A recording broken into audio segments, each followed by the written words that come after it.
5 or 6 years together, working together, understand each other implicitly and understand what to do. Their midfielder, Kelly, Selwood, Taylor Hunt's come in as a young player there, Christensen, Corey, you can throw in Motloppers at some stage, Mitch Duncan, Murdoch in that area as well. They have a look, Jimmy Bartell. They've got an extremely talented bunch and diverse and all different to what they do and understand pressure of senior football. Out come the Cats as they come onto the MCG to a roar. The crowd is still building and still getting bigger, but this is a nice roar for the Cats. Their forward line, well, I love their forward line, and it's obviously set up with Podsiadly and Hawkins as the two tools. Nathan Vardy's come in to do a little bit at sometimes, but he won't be there all the time. Matty Stokes, Paul Chapman. You can also have Christensen down there at some times, and you'll see Motlop in that area as well. It's a really good structured side, well put together. Been there, done that, as we said. The last 6 or 7 final series they've played in has been sensational. They've introduced 6 youth this year into this side and probably 10 overall for the year. So it's been a pretty good area. This will be a good fight. The up-and-comers versus the champs, Chris. Well, different reasons we've come to watch these two teams here tonight at the MCG. Geelong, because of their experience, and you're right, Mark, they've been there, they've done that.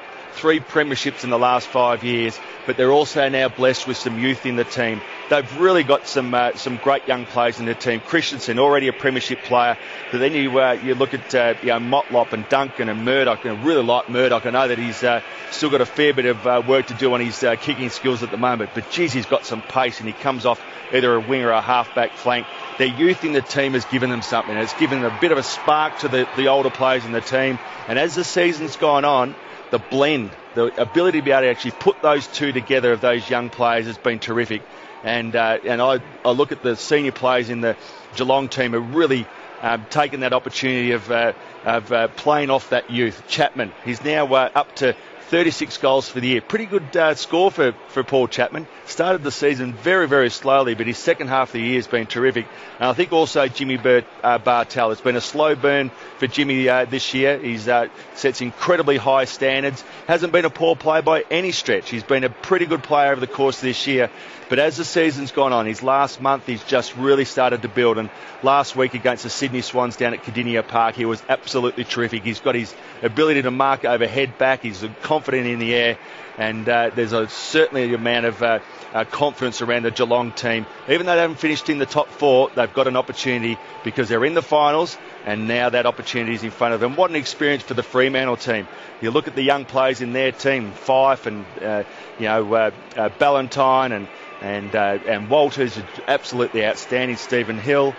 They're just finals experience. The opportunity of playing in a final series for the first time for a few of these players, just a great opportunity. And I'm sure the Fremantle supporters would have thought throughout the course of this year that, geez, is this Ross line game plan going to work? Is it going to get us actually where we want to go to? Well, the second half of your year, the last 9 games have been outstanding. They've really thrown it up to the opposition. They play a blend of, obviously that dour 22-man defence that they're able to play. They really do actually link up very well together, but then they've got the goal-scoring power. Matthew Pavlich, what a star he's been. Multiple All-Australian, multiple best and fairest. A skipper for numerous years now, and he's got the 62 goals, and he came in last week and kicked his 2 or 3 before he went off and rested up for the final series. But look, there's enough in this. The Fremantle supporters, they'll be coming. They've been waiting for a final series for too long, and I actually have a feeling that the Fremantle supporters feel that, hang on, we're playing a style of football that just might hold us in good stead for September to come. They're up against a pretty experienced outfit, but absolutely no mistake that the young players in the Fremantle team will relish the opportunity. They've got nothing to lose, the Fremantle team. In a lot of ways, the Geelong team's coming to the MCG tonight expected to win. I don't think anyone comes here not thinking that's the case. Well, Fremantle won't think that. Fremantle will think, well, I've got nothing to lose. I'm a young player. This is my first final in the MCG. I want to show my wares. I want to actually get out there and actually show my new coach, Ross Lyon, that I'm built for September football. And it's amazing what that can do to a young team. You look at the key matchups over the course of tonight. Hawkins, Podsiadly and Vardy. Who's going to take them? Probably Silvani will take Vardy. Zach Dawson's now going to have to take Hawkins. Massive job for Zach Dawson. Hawkins just been in outstanding form with his 62 goals for the year, and Michael Johnson's going to have to play a much more accountable game on Podsiadly. They may even try and release a Michael Johnson to get McPhee onto him, and Podsiadly then has a one-on-one. In the rucks, we know that Sandilands, a massive towering man that he is, he'll get first hands on the ball, but they don't get a lot of clearances because of it. The opposition shark a lot off Sandilands, but Trent West and Vardy will go in there and play his part. There's matchups all over. Who's going to take Pavlich? Probably Lonergan. Will it be Harry Taylor that takes Chris Mayne? Chris Mayne's kicked 36 goals this year. Ballantyne's kicked 27 goals. Josh Hunt's going to have to be on his game.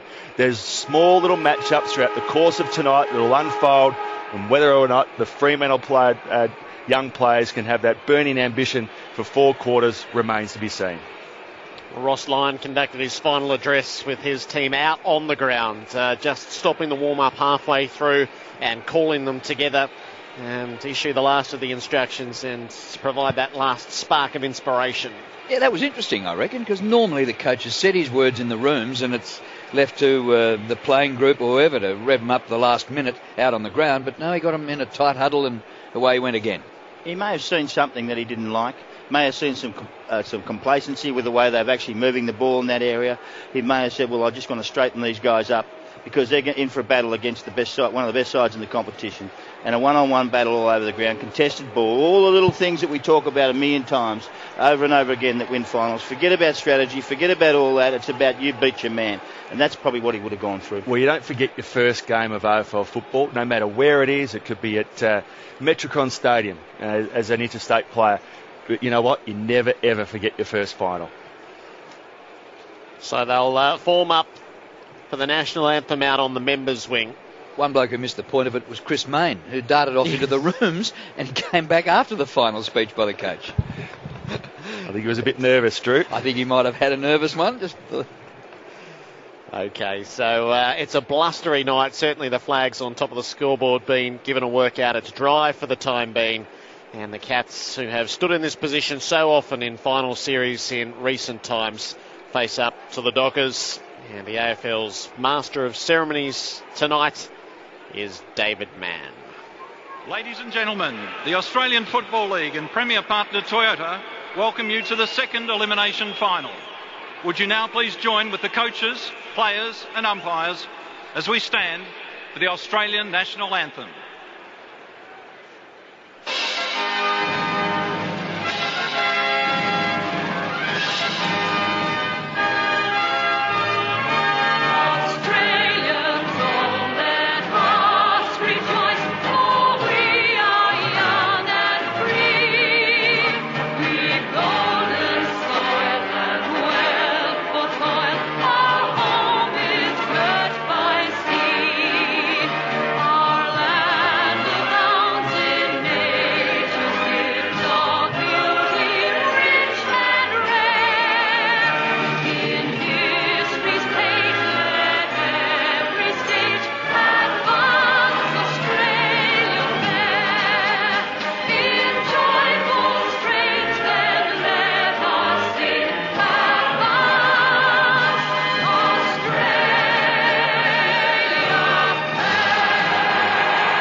So the Cats and the Dockers prepare themselves for the elimination final. A couple of minutes ahead of the opening siren. Kelly Underwood is in the front row for us tonight. Kel, welcome aboard. Yes, thank you again, Jared. And just a few metres ahead of me, the two coaches that are going to go into battle made way towards each other in a nice handshake and a smile before they parted ways and head up the race towards the coach's box. Conditions pretty good down here at the minute. Just a slight swirly breeze, nowhere near as bad as last night. It's clear, there's no rain, there's no clouds at the moment, but we could get some rain later on this evening. An interesting one with Chris Mayne. I actually think he might have gone down into the rooms with the doctors in the warm-up, and he emerged a few minutes later. He missed that speech by Ross Lyon.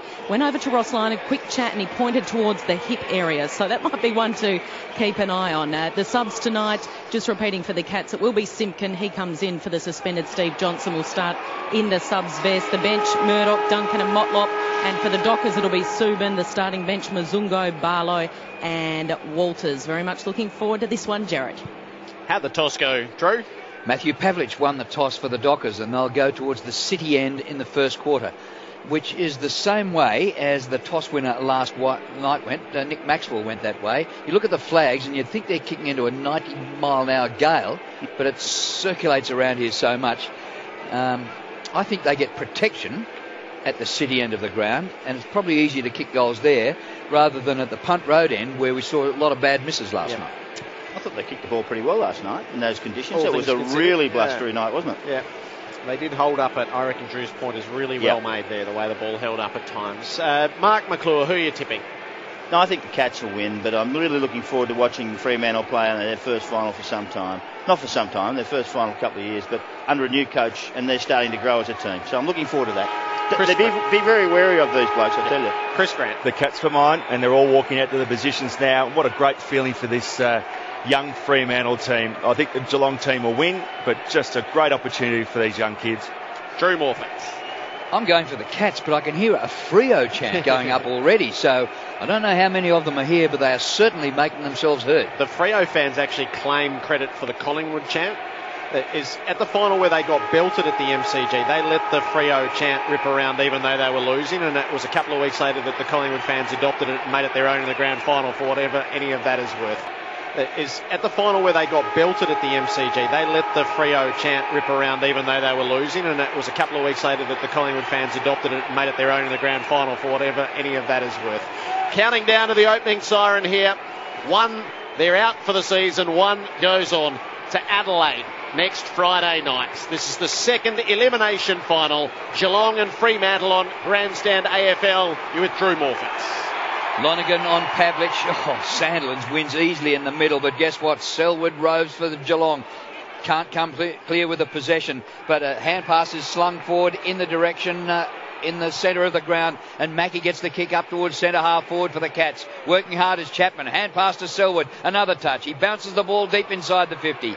And Bartel gets a hand on it but fumbles, and it comes to Zach Dawson, who is starting on the tomahawk. The ball beautifully delivered on the bounce to Ballantyne on the wing. He kicks up towards Bradley, who's worked off the mark and will take a free kick.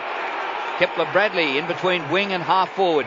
The Dockers going towards the city end, left to right in the first quarter. Kicked by Bradley with distance in the direction of Pavlich, but it won't quite reach him. And in front there was a chance for Enright to take a mark. He got his hands to it and saw it over the boundary line. Scarlett already playing free in their defensive 50. That's dangerous. Ross Lyon needs to man him up. At the throw in deep forward for the Dockers. Selwood actually got the punch on a bit of an errant throw. Fancy Pearce gets hold of it, but they all get hold of him. And he's going to be knocked off holding the ball for having, I presume, made no effort to get rid of it once he was caught in the tackle of Bartel, who really did wrap him up. And I suppose if that's how it's going to be paid for the night, we'll see. Bartel kicks around the southern wing. They're all pretty well manned up. Vardy up into the contest. It falls the way of Corey. He hacks it 45 metres forward of the play. It rolls out toward the boundary, stays in. Crowley's after it. They're all after him. The tackles come. The ball spills away and out of play.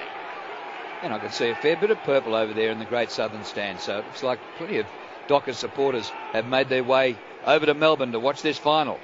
At the throw-in. And the ball's hit out by Vardy down to Selwood, who's started red hot. He kicks a high ball towards full forward, and getting back to take the mark is Silvani, who has come into the side to replace McFarlane, out injured. Kicks to the defensive 50. McPhee marks, and he goes down the line, and De Boer marks at right half-back flank for the Dockers. Started all right so far, Freo. The kick by De Boer, up short of half forward. Sandlands in front. Oh, what a mark. He gobbled that footy up. He slips the hand pass immediately to Ibbotson, who delivers lace out to Pavlich, who meets it full-chested, 45 from goal. Have a look at the size of Sandilands. He's hard to handle up forward, isn't he? Oh, he just came across the pack then, and it was every chance he was going to mark that. Just like playing against school kids. He caught it like a cricket ball. It's a long-range shot for Matthew Pavlich. 62-32 this season. He kicked the winner when they played at the start of the year. Pavlich from 52 out. He kicked it off the outside of the boot. It flops away into the pocket. The defence puts the punches on, and Harry Taylor gets the kick out of there in a hurry to Bartel. He kicks into the middle of the ground where it's going to turn over. Dawson is best positioned. He works it to Duffield, who kicks long to full forward. Bradley is there. No mark It comes down to Kelly. A little hand pass to Josh Hunt. Back he goes. That's a free and kick. That is a kick deliberately for touch. Will it be seen that way by the umpire? One of them last night was, but not on that occasion. And you have to say that Matty Scarlett might have got away with murder there. Throw in at half forward for Fremantle. We haven't had a score yet in 3.5 minutes. Sandilands works it to the front. Mundy at ground level. Pearce in there as well. Ball not emerging, and the umpire to bounce. Incidentally, the umps tonight, Brett Rosebery, Troy Pennell and Jordan Bannister, former AFL player, doing his first final as an umpire.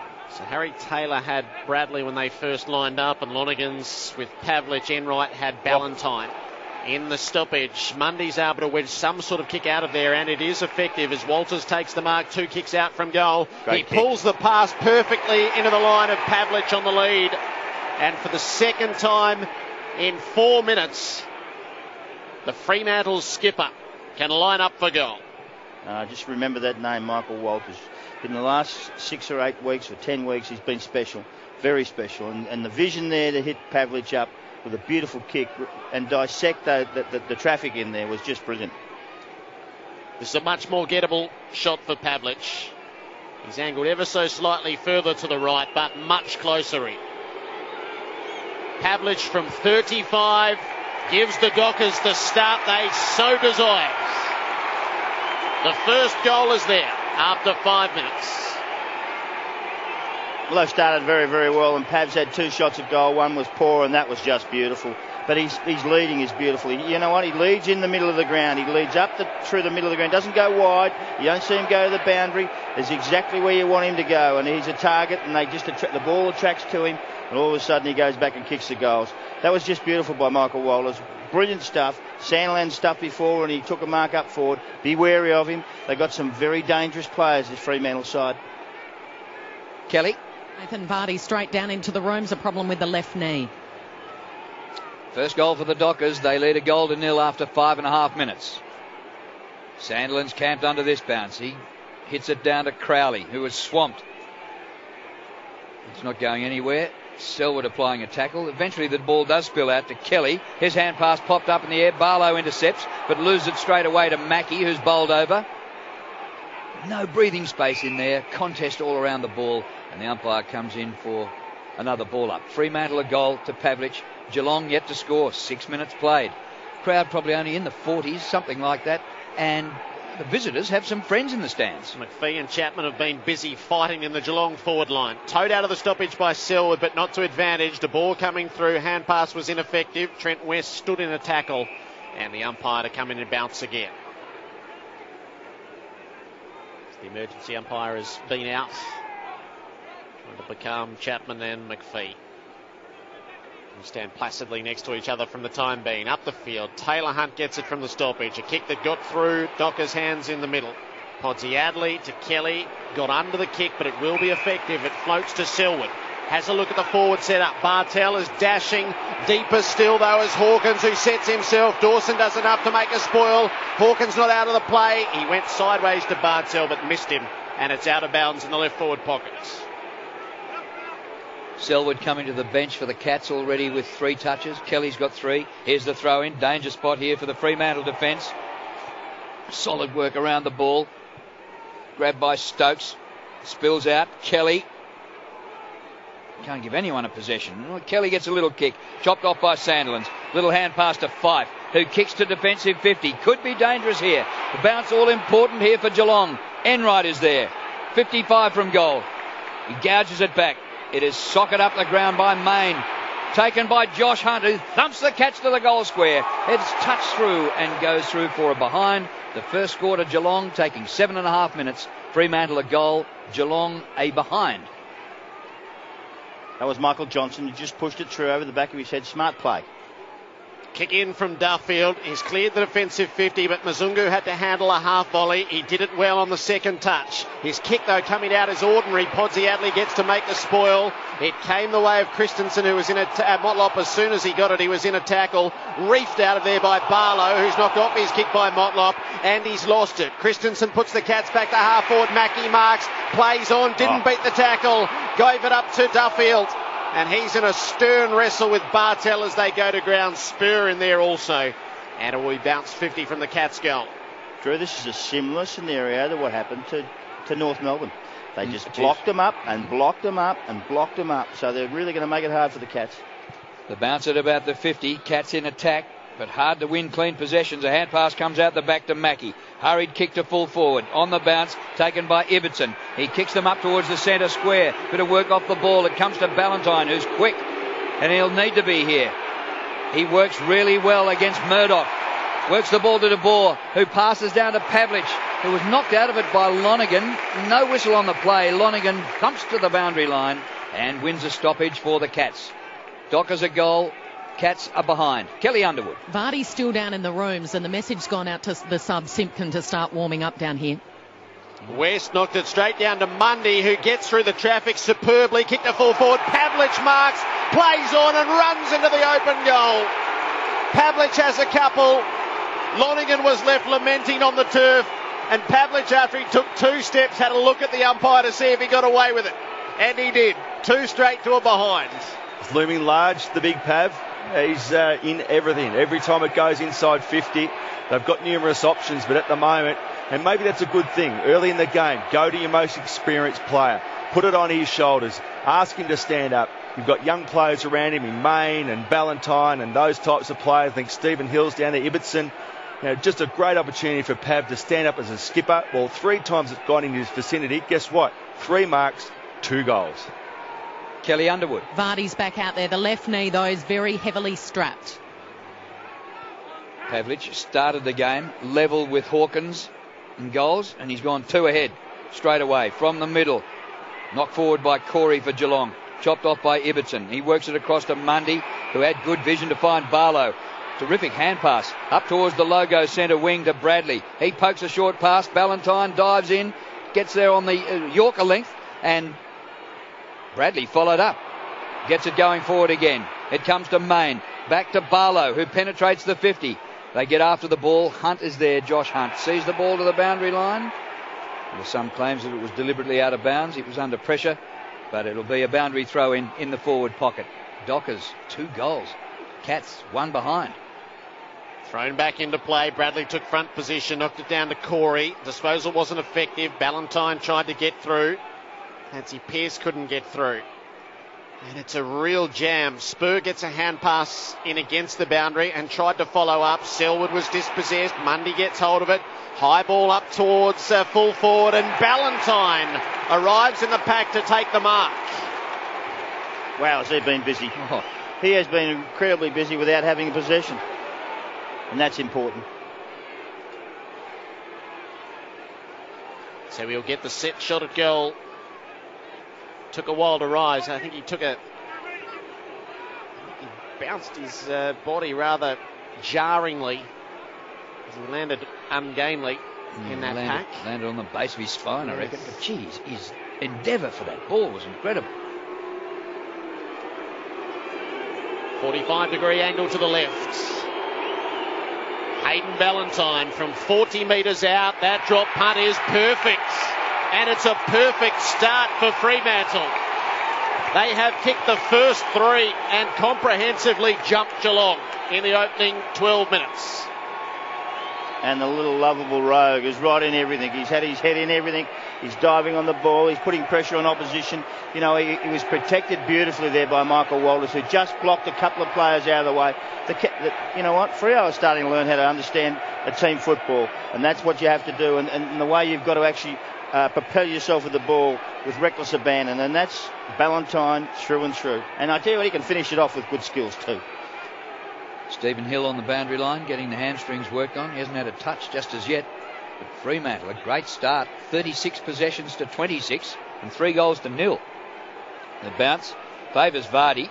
He palms it down, but it's shark here by Crowley, who loses it to Vardy, who played it out of the middle like a rover. The kick towards centre half forward, punch back in towards the centre square. Comes Fremantle's way. Cleared by Duffield for the Dockers. Up towards half forward. Enright drops a mark that he might have taken. Comes to the front to Fife.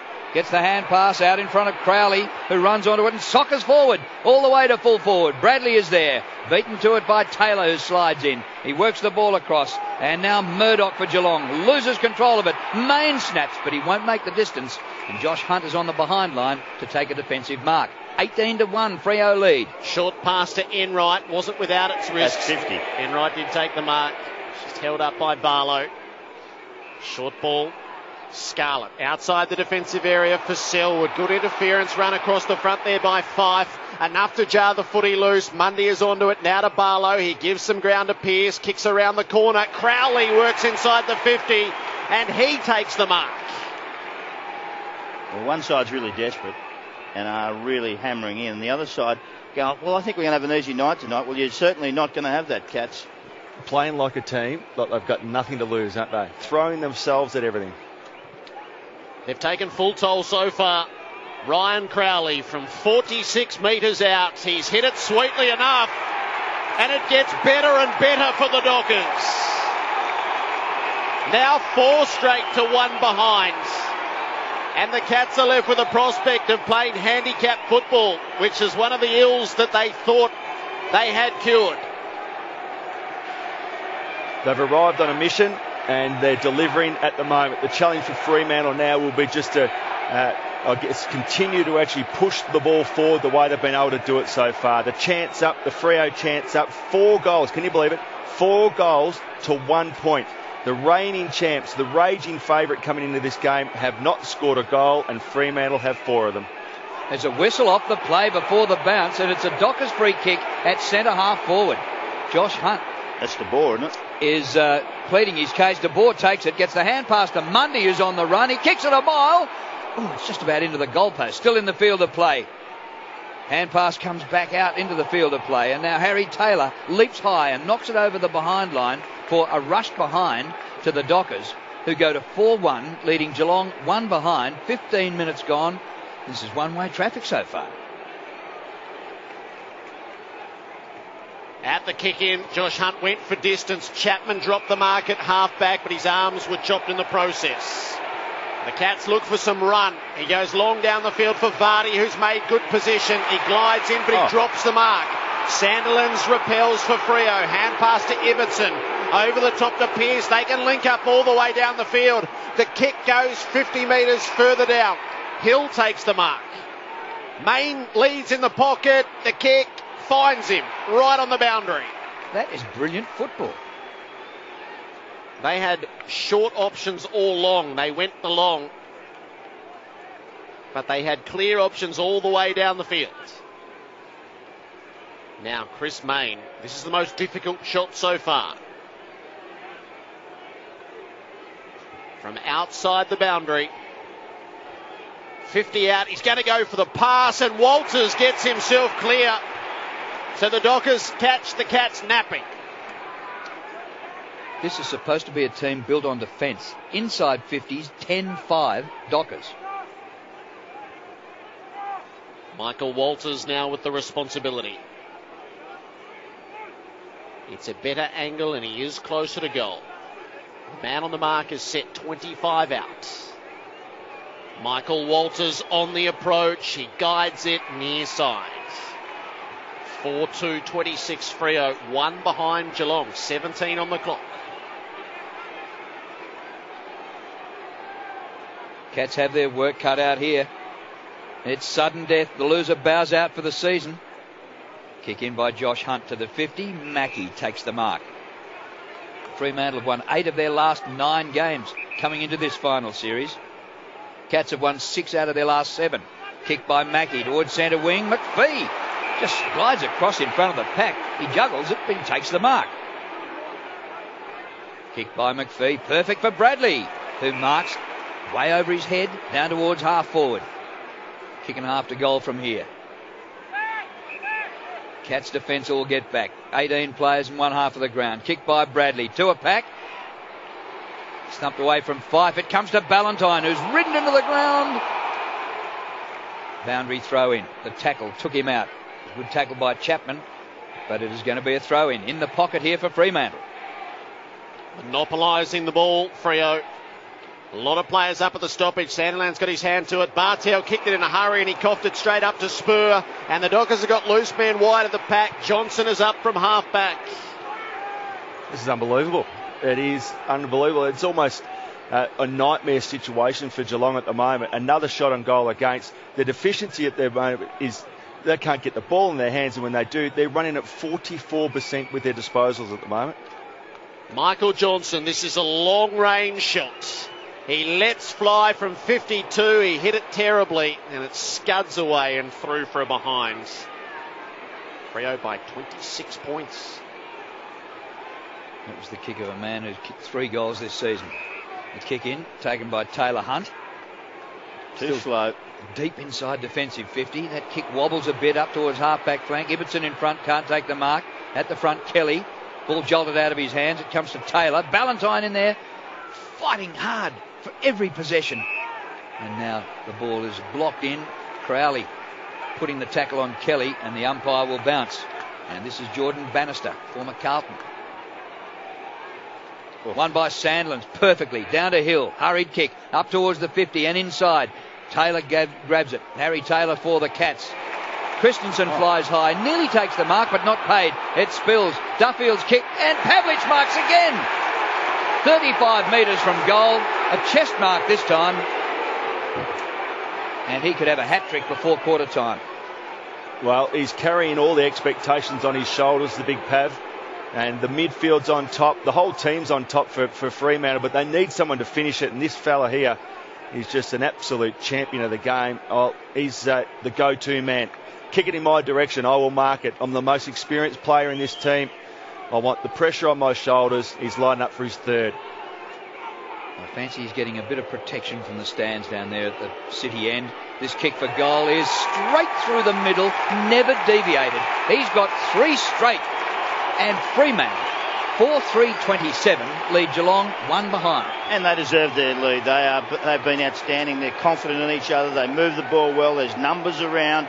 And the Cats, you know what, too slow, too stodgy.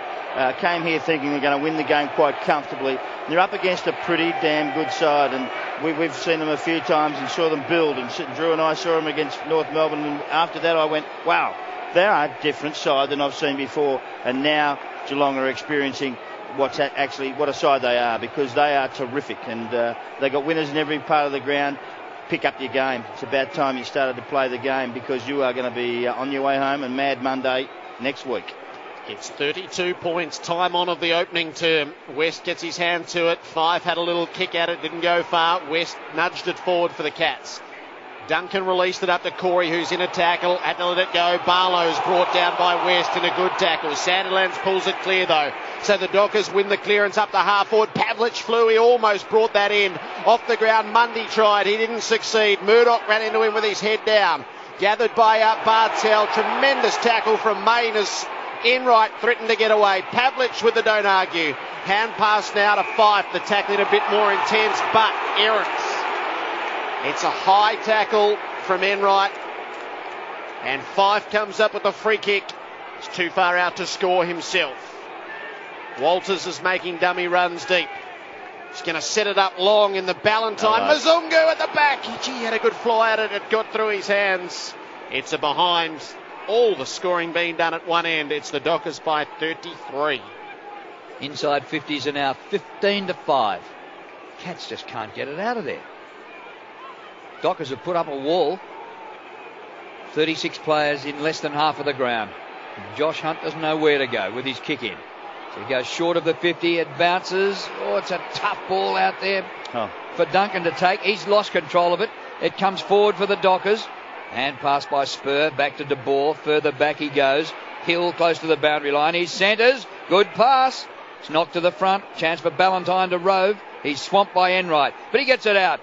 In there is Walters. He gets it to the goal square, and a defensive kick by West goes through for an own goal, basically. He gives a point to the opposition under so much pressure, and it's 5-5 to a point. Scarlett's on the kick in. He'll deliver straight up the guts. Fife! Tremendous grab over the top of Selwood. The Dockers keep it trapped forward again. Fife is going to chance his arm to the top of the square. Pavlich gets a hand. Hill couldn't get it. Off hands into the post.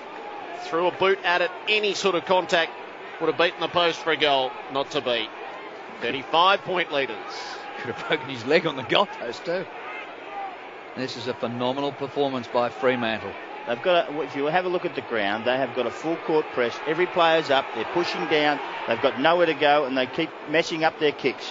Hunt kicks in. Selwood can't take the mark. Ballantyne rows, but doesn't gain it cleanly. Then he goes in and applies the tackle. It was a push in the back, said the umpire. And the free kick is going to Christensen. Stokes takes it quickly out to Selwood. Gee, that didn't go 15, but the mark's paid. Moving it too slowly. Selwood in between half-back and wing. Kicks up towards half-forward. They've hardly been up here. McPhee works in front. And Tomahawk, they're blocking off the avenue to him. It spills to Chapman. And he just kicks blindly. And the mark easy for Duffield in defensive 50. Kicks across the ground to Mzungu. It's 5-6 to a point.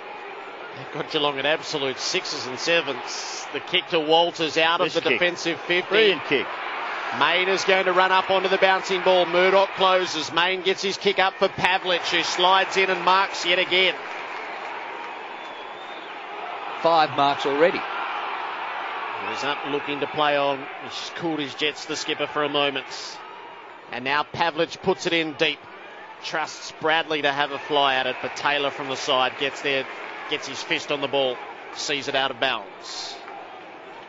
Nobody else on the ground has taken any more than 2 marks, and Matt Pavlich has taken 5 and kicked 3 goals.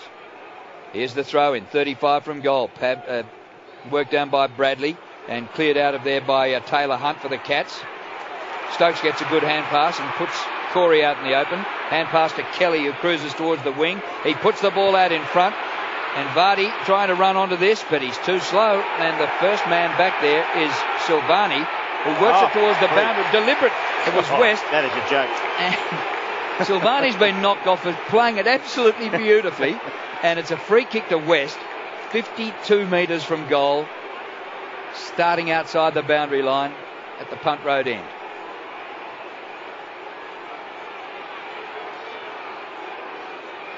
Well, from out there, you wouldn't put your house on him kicking the goal. You'd be looking for a pass, but it was so blocked up. Kicks into Silvani on the mark. And Silvani played it beautifully, not once, but twice. Knocked it out again. I think he peered over his shoulder. Goes, is that one okay? Little lesson for all players. Work the mark, stand on the mark, put your hands up high, make them certain they kick over the top of you, because there was a lot last night exactly the same.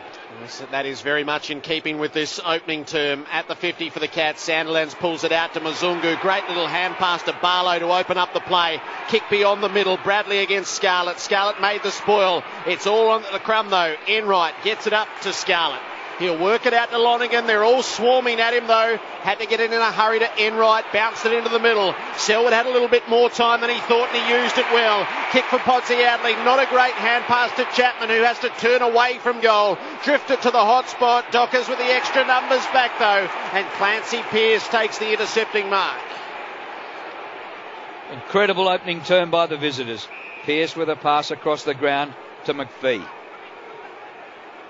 Cats fans have been silenced, and that's one of the great things you can do as a visiting team. Get on the board early and keep the locals quiet.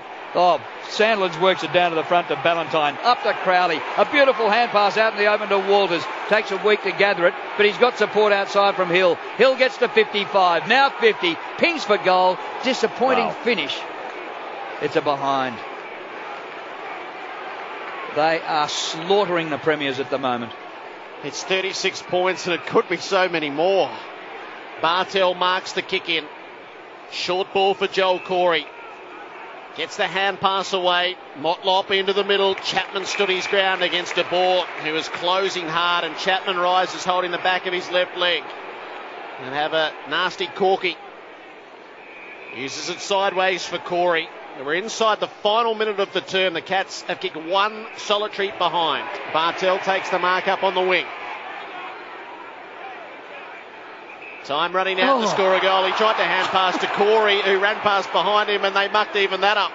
Forward of the play now to Enright.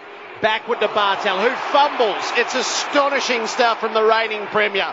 The Dockers have got them panicking and jittering. And now Enright gives away a meat free kick as he falls into the back of Clancy Pearce. They're in the corner on the brink of being knocked out. And only the bell will save them to get them to quarter time. They'll go in 6 goals down. as the seconds ebb away. Well, they need the cut man, those smelling salts. They need everything that they can possibly get at quarter time, the Cats. That is shock and awe through the opening term. Fremantle, 5 goals, 7-37. Even more dominant than that. Geelong 1 behind. Pavlich has kicked 3. Ballantyne and Crowley 1 each. And the MCG has the sound of the Fremantle chant ringing out into the cold night air.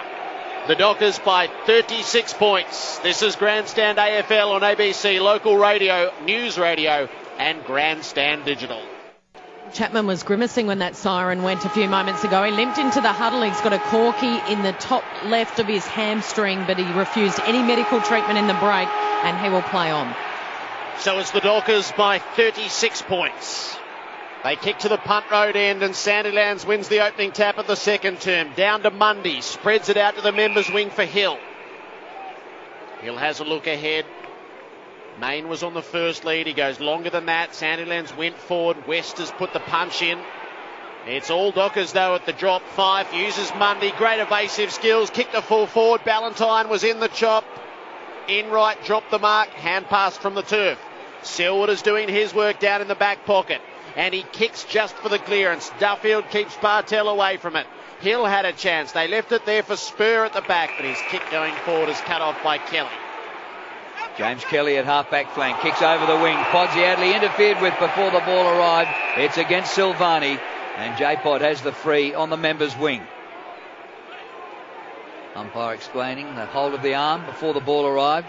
Podsiadly's kick towards centre half forward. It's poured straight to the opposition and should have been gobbled up by De Boer, but he dropped an absolute pudding. Luckily it comes to Fife. He has a fumble as well. De Boer gets in and makes up for his mistake. It's tight in there near the paint of 50. The Cats haven't been up in attack very much. The umpire comes in and sorted out a free kick for a high tackle, and it will be taken by Lee Spur, half back for the Dockers, who lead 5-7-37 to 1 solitary point. So a bit of interaction going on around the mark. Zach Dawson trying to work himself clear. The umpire settles all of that. You wouldn't give it to Zach, would you? Spur out of the back line. He's kicked in the Sandilands direction. West made the spoil from behind. At the drop, Motlop gets hold of it. Runs into a tackle. Coughs it up. Hill puts it out the back to Crowley. Now to Fife. He's still got support. Mundy is wrapped up by Duncan. Selwood takes the tackle of Crowley. High. The umpire from 70 metres away has paid that. So Selwood's ball as good as on the centre line. Jordan Bannister no movement up forward. No, there's not at all. None at pass all. To Corey. He sends it deep inside the forward line, but Sandilands has taken up camp, and he was always in the van to take that mark. The players getting free everywhere. Here's Silvani marking just outside defensive 50. He pokes the ball up a little bit too high. Gee, full stretch. Mundy couldn't take the mark. Ballantyne gets in there, but takes a high tackle. And the little bloke gets one just forward of half-back flank. Don't tell me they've had enough, the Cats. They look like they've just about had enough. They've run out of juice to me. Kick by Ballantyne wide. Comes to Ibbotson. He's caught in Kelly's tackle. There was a tackling machine last week. And tonight, that's his fourth already. Third. Ball up. Just inside the boundary line. Freo 37-1. Sandilands is there. Works it down to Hill. But he was right underneath the big fella. Didn't have time to react. Fumbled it back over the boundary line. Throw in. No addition in the 3 minutes of this term so far. At the throw-in, Sandilands beautifully down to Hill. Works the hand pass to Pearce. Bouncing ball through half forward. Got past Ballantyne. Scarlett trying to gather for the Cats. Main ran him down. It spills to Ballantyne under the left boot. He runs it at goal. It gets away across the face and turns in too late. Behind. They're up by 37. Their last 5 scores have been behind. The forward pressure, you called it before the game, Mark. They've just got total buy-in to the forward pressure at the moment. Enright kicks to himself and then kicks the ball just to the 50, that's all. Taylor Hunt takes the mark. Now inside the centre square, and the mark's taken by Duncan. good season, Mitch Duncan. Kicks out towards the wing, back to Taylor Hunt, who'd followed up, and he marks near the logo broadcast side. This is looking a bit better for the Cats. He steers the pass to Bartell, who marks in between wing and half forward. He looks for Podsiadly, but the kick doesn't reach him and is chopped off by Hill, working in front of the big forward on the lead. Not much dare, is there, when you look at the Cats? They're just stodgy, they move it around, they think it's just going to happen for them. It just ain't. Stephen Hill with his 8th disposal up towards centre wing. Taylor up, can't complete the mark for the Cats. Now a ground ball to be won. Taylor Hunt gets it out. Podsiadly gets the ball and charges in with his body, but loses it just as quickly. Sandilands gathers. Hand pass away, and it's kicked up here by Walters. Up towards half forward. Taylor is there. Works the ball out to Bartell. Hand pass away to Selwood. Selwood, good foot skills, and the mark at centre wing taken by Stokes. Not a great hand pass back to Selwood, who ran straight into a tackle, had to get rid of it in a hurry. Enright takes it. Mzungu wraps him up. Hand pass into the centre of the ground, so this is a vital ball. Corey tried to paddle it on. He was repelled. Duffield lays the tackle in the back. Joel Corey comes up with the free kick. I don't mind those being paid, Jared. They've paid a couple of Fremantle like that, as long as they're consistent, but you can't lay on an opponent's back. It's the only time they're getting the ball at the moment now with the free kick. They can't get a free one. Corey's going to put it out into the pocket, see if he gets Hawkins into the match. He can't. Across from the side came Walters. Got a fist in there, punched it out of play. Well, he announced himself during the final series last year, the Tomahawk, but he's had absolutely nil impact on this game, his first final this year so far. West wins the hit out. The ball finishes up coming to Duffield and then to Crowley. Standing start kick up towards centre wing. It pitches and bounces away from Pavlich, but he's good enough to get there and paddle it to his advantage. Just gains a metre or two, but it's out of bounds centre wing, right near the interchange gate below us. Fremantle 5-8, Geelong 1 behind. If you've just joined us, it's fair income, 38-1. Sandy Lambs down to Hill, fed him beautifully, gets the kick up to Pavlich, who's in front of Lonergan, takes the mark, 2 kicks out from goal. Ballantyne wants it deep, and that's where the kick goes. Over the top came Walters to try to help out. Ballantyne against the boundary, gets hold of it. Squaring ball was tremendous, and Barlow was camped waiting for it. Young Ballantyne again. He's been special, hasn't he? The crowd screaming at Mundy, but I reckon his shepherd was fantastic. He kept the ball alive and worked the Geelong player off it. Michael Barlow gives himself a long run up at it. He'll come across the digits, painted on the left. Full momentum up. Barlow, the drop punt. It's left. It won't hold up. It's a behind 38 points. Is the lead. Parko's theory, when the run-up is longer than the kick for goal. I'm tired before he got to the point of impact. Yeah. So it's that 6 behinds in a row. It should be over. Josh Hunt straight up to centre. The kick inside the centre square. McPhee gets hands to it but can't mark. Comes to Fife. Loses it in Chapman's tackle. Stack up of players.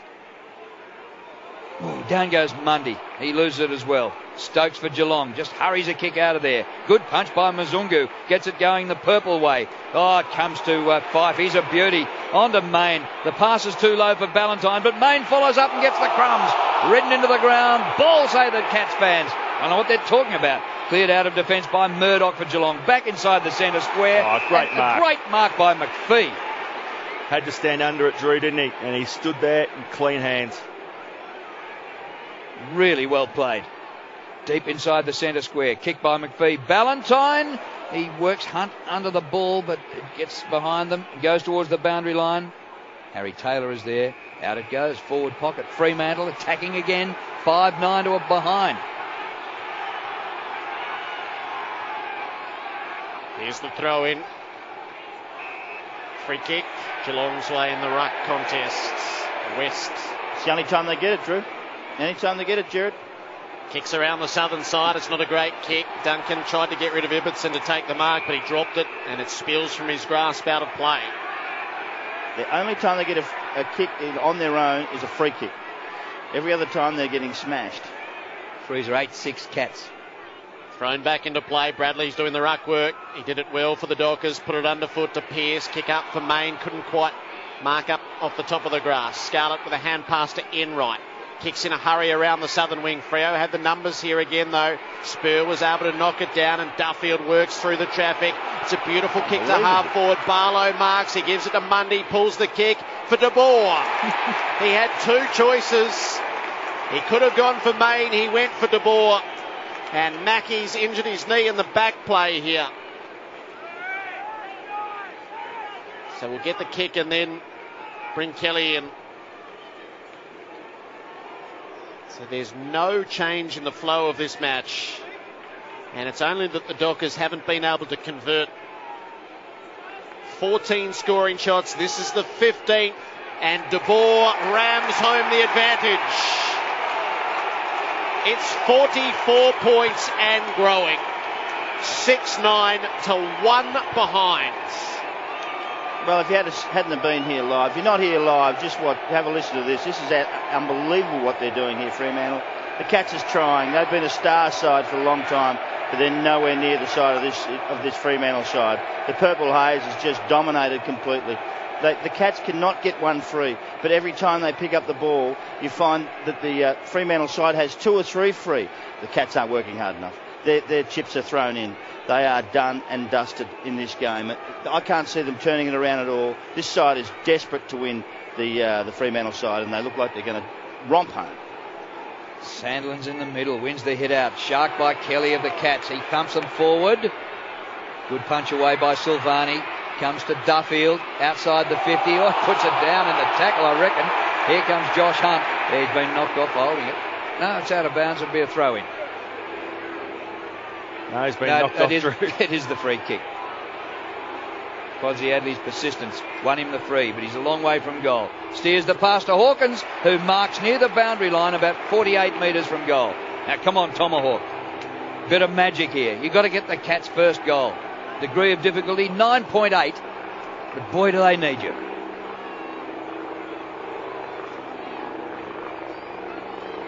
Starting his run up with his ankles pretty much in the gutter.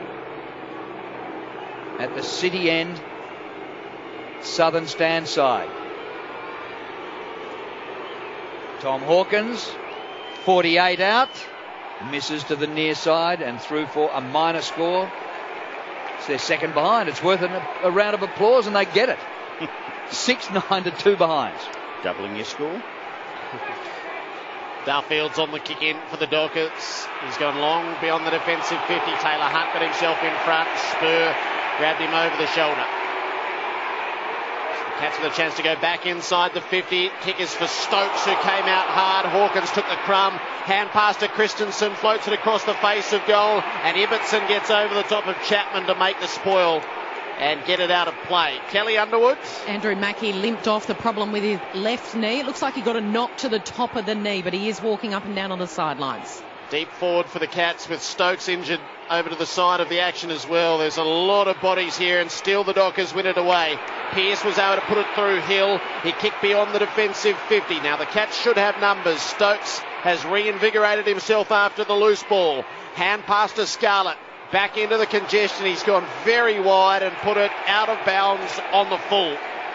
On what looks like it will be Matthew Scarlett's last night of footy. You don't see him kick on the left very often at all, Jared. He's got that ability to always get back on his right, but now I know why he doesn't kick on his left very much. Duffield the free, in short to Barlow. Looks like being a purple double in the sporting centre of Melbourne here tonight after the Storm beat the Rabbitohs 24-6, and here's Fremantle dominating the Cats. Hand pass comes inside the 50, taken by tackle. Christensen. It's a high tackle. Christensen gets the free kick 40 metres from goal. Yeah, but a rag doll tackle. It doesn't matter if it's a little bit high. It doesn't matter. You watch this tackle. It's just special when you get hold of him. He pulls him to the ground and takes his legs from underneath him. Okay, go away a free kick, but that's been prevalent the whole game so far. When they get you, they just knock your legs over. Yep. So Christensen with this free, and the free kicks are 11-6 in favour of Geelong. Scoreboard way in favour of the Dockers. Christensen from 45. Is that their first goal? He's missed it left. They cannot buy a goal. We are nearly 14 minutes into the second quarter. The Cats are 3 behind, and the Dockers 6 goals 9. Kelly Stokes is okay, and Mackey's back on, but he's sore with that injured left knee. Dockers at the restart. Duffield goes the kick. Had to be precise. Fife. He did complete the mark right on the juncture of the 50 and the boundary. A couple of bites under severe pressure from Kelly. Ended up finishing it in the small of his back. Was how he completed the mark. Walters makes the hard run to be the target. And Main is on the same assignment. Reaching in there was Murdoch to cause the spoil for the Cats. Selwood is onto it. Now to Josh Hunt. Mizungu trying to close him down. Hunt does enough to get himself clear on the left boot and kick up to half forward. Fife well placed. Hawkins gets a fingertip in there. Knocks it down to Bartel, who kicks blindly to full forward. And McPhee is back all alone. Well, he has been tremendous, McPhee. Taking 5 marks. Here they come through the corridor. Hand pass comes to Duffield, who has a bounce and delivers a beautiful ball to half forward. Bradley marks 55 metres from goal. Can't kick a ball better than that. Bradley kicks out wide. Mizungu marks about 48 metres out. But he's out towards the Great Southern Stand side. Now he gets it back inside the corridor. It is a joke. Pearce takes this mark. The most experienced side on the ground has got no idea how to play against this opposition. They cannot pick up a man. It must be frustrating for their coach, because this is unlike the Geelong side. Marks are 44 to 22. Disposals 137 to 107. Clancy Pearce in his 49th AFL game skips and hops, gets to 48, pings for goal and kicks it.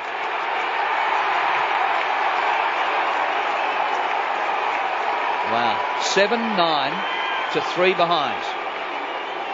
You can't play better than this. This is an unbelievable display that Fremantle are actually showing us in this first half. And who would have thought in their first final, so many in this team playing their first final against such an experienced Geelong outfit. It's just unbelievable. It is unbelievable to watch. They go inside 50 confidently. They're picking off players. You know, Geelong opponents are 1 metre off the Fremantle forwards, and guess what? They just go bang and give it to them straight away. It's completely pulling apart the strength of the Geelong defence, and they're playing 1-on-1 footy and beating them at it. Margin is 48 points. Sandlands down to Crowley in the middle. Hand pass cut off by Enright. He gives it to Mackey. The Cats get to go forward. Kick in the Hawkins direction. Worked underneath it by Dawson. They scrap for it at the bottom of the pack. Stokes had it for a moment. Got it to Hawkins. Hand pass forward to the play for Chapman. Backward to Corey. Sideways to Mackey. Trying to find the way. He kicks around the perimeter for Bartel.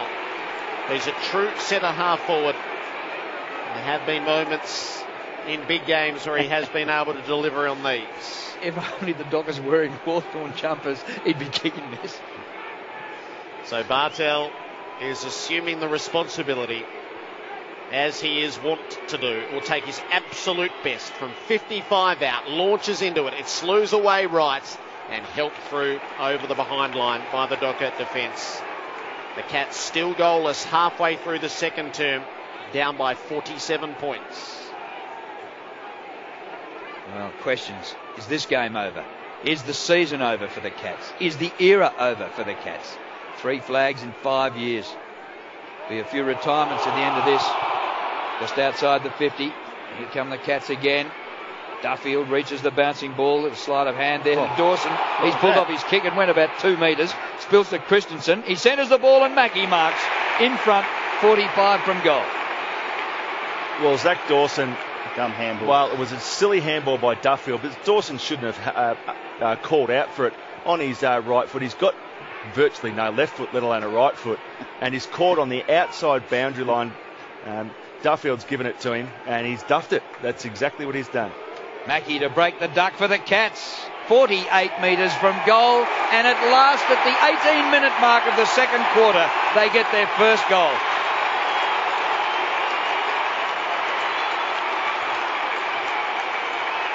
(7-9-51 to 1-4-10). Yeah, it's been a great display by the Freo side, and the Cats have been absolutely atrocious. As good as they've been, the Cats have been doubly worse. It's the worst display I've ever seen from a Cats side in the history of watching this game. This is just terrible. I cannot believe how bad they are. This is unbelievable. So anyway, Mackie gets through and kicks a goal, but there's some cheers for them. Let's hope that they can lift their game because they're not that far behind. They're only, 6 goals or 7 goals behind. That can still be got back if you're any good and you want to have a go at it. On the next break, you should tell us what you really think, Mark. West wins the tap in the middle. Out of there from Kelly. Tumbles up through the 50. Chapman gathers. Hand pass wide.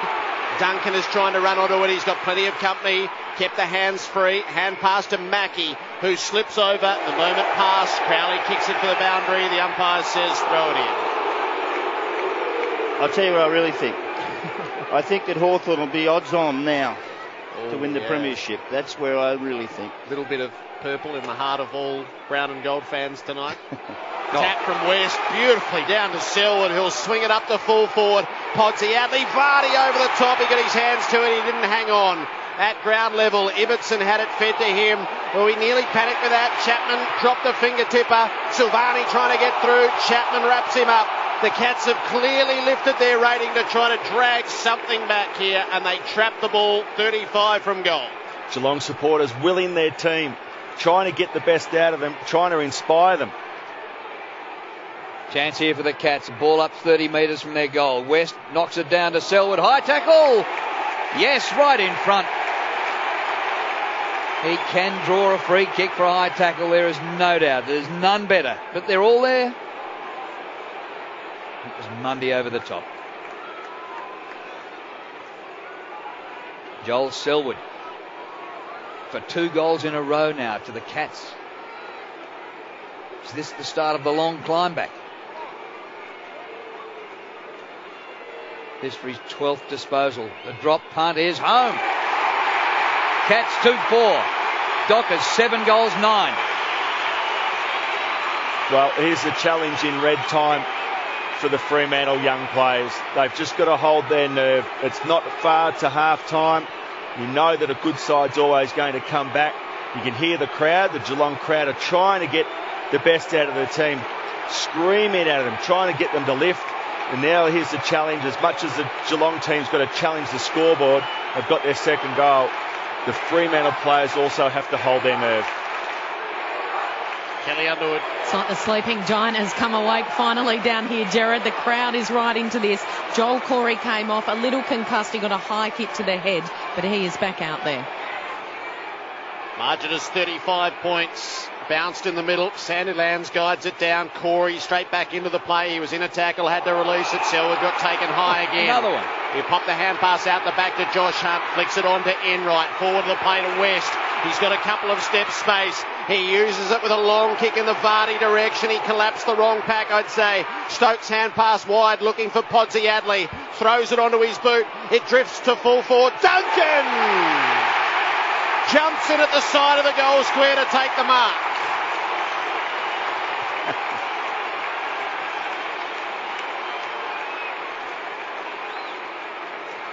Mitch Duncan steps away, runs around, steadies himself and goals. And the most atrocious side in the history of the Geelong Football Club strings 3 together and they're down by 29 points. Well, it's amazing what happens when they actually start to get their hands in the ball, and they are the most atrocious. That was the most atrocious side I've ever seen for some time. But the last 5 minutes they have been terrific, and it's all come from Selwood. Selwood starting to get his hands on the ball. Selwood starting to put his head over the ball. The midfield starting to win some contests.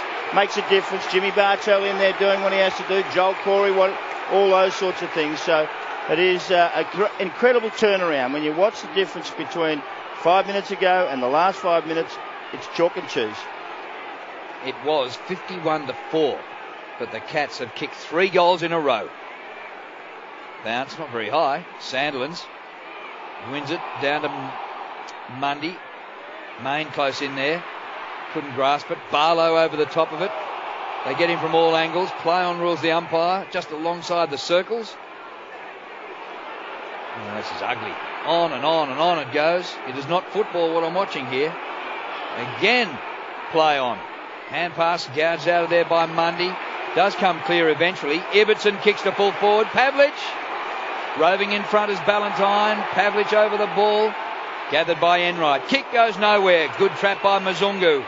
Now he goes without it. 40 metres from the Dockers goal. Extricating himself is Walters with a high kick to full forward. Mackie can't take a mark. Harry Taylor's hand pass goes backwards towards the defensive goal square, but it's a high tackle on Duncan. Here he was taking a great mark and kicking a goal at one end, and now he's 150 metres away at the other goal square. So the Dockers have filled up the space pretty well. No loose man on the way out. The kick has to be a long one. They need jumpers into it. Hawkins rose, but Dawson stayed down and claimed the footy, and the Dockers pump it back inside. Taylor stood underneath. Spoils were made. Duncan was stripped of it by Ballantyne. Pulled out of there, though, by Scarlett. He'll kick it out of bounds on the full. It wobbles and drifts and goes over the line. Not for the first time. From the boot of the veteran fullback. And it's Zach Dawson there to take the restarts. What sort of firepower have the Dockers put forward? Pavlich trying to run into it. Kick comes up a little short of him. Knocked down by Enright. Lonigan, he might kick it out on the full as well. Straight back where it was. So second play. Might be in slightly better hands from a Dockers perspective, though, in terms of a field. That might be a ploy, Jared. With Ibbotson. Ibbetson's going to send it to the hot spot. Sandilands has gone down there. He got his hands to it. He couldn't hang on. Main trying to find Pavlich with a hand pass. Scarlett gets in there, dragged off it. Main against the boundary, stayed upright, swings it to the hot spot. McPhee sets himself. Chapman brought it to ground. It's all about the crumb. Mackie dragged off it. Bradley stood. Hand pass to the goal square. Corey with Main bearing down. Corey goes to ground, had to release it. Ballantyne off the ground. Not Ballantyne, is it Walters? Walters. Yep, Walters it was. It just fell into a pack and was hacked out by Walters for the goal. So the Dockers push back and the leaders reset at 35 points. 8-9 to 3-4. They needed a score before half-time. The weight was against them. The crowd were against them. They kept pushing it inside 50. And they needed to come up with something special. And Michael Walters, well, he's had a special season in 2012. He's really just broken out of the player that he was. He's become an absolute ripper. And what a find he's been, because goals like that, they're hard to come by. It takes skill, and Michael Walters came up with it. Gee, a replay of that will show that Chris Main had about 5 pressure acts there in a row. Bursting out of the middle is Fife for Fremantle. Punch away by Lonigan, but it gets towards the Fremantle goal. Close to the boundary line, stumbling over is Scarlett. Oh, this is not the great man tonight, I'm afraid. And the ball has gone out of play for a throw-in. 30 metres around from goal. Sandilands in ruck. Man in front of him, actually. Geelong have it. And the hand pass comes to... Oh. And now Jimmy Bartell has kicked it out of bounds on the full. Aiming to kick the ball towards the wing. That's on the southern stand side. It's incredible. 3 out of bounds on the full in the space of about 3 minutes. Free kick Silvani. And it's punched away by Bradley. Out right half forward. Throw in for the Dockers. Fremantle 8-9-57. Lead Geelong 3-4-22 at the 27-minute mark of the second quarter.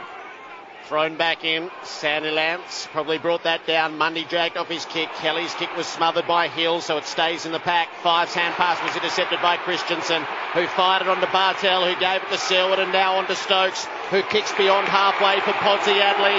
They're tearing back to the goal square. Motlop wants it deep. The kick won't reach him. McPhee set up camp well, and he takes the mark away from Chapman, and the Dockers hold up with 90 seconds to play in the half. McPhee's taken 6 marks in the first half. It's been absolutely fantastic. Short pass to Mundy. Just the whole setup of the Fremantle Dockers under Ross Lyon.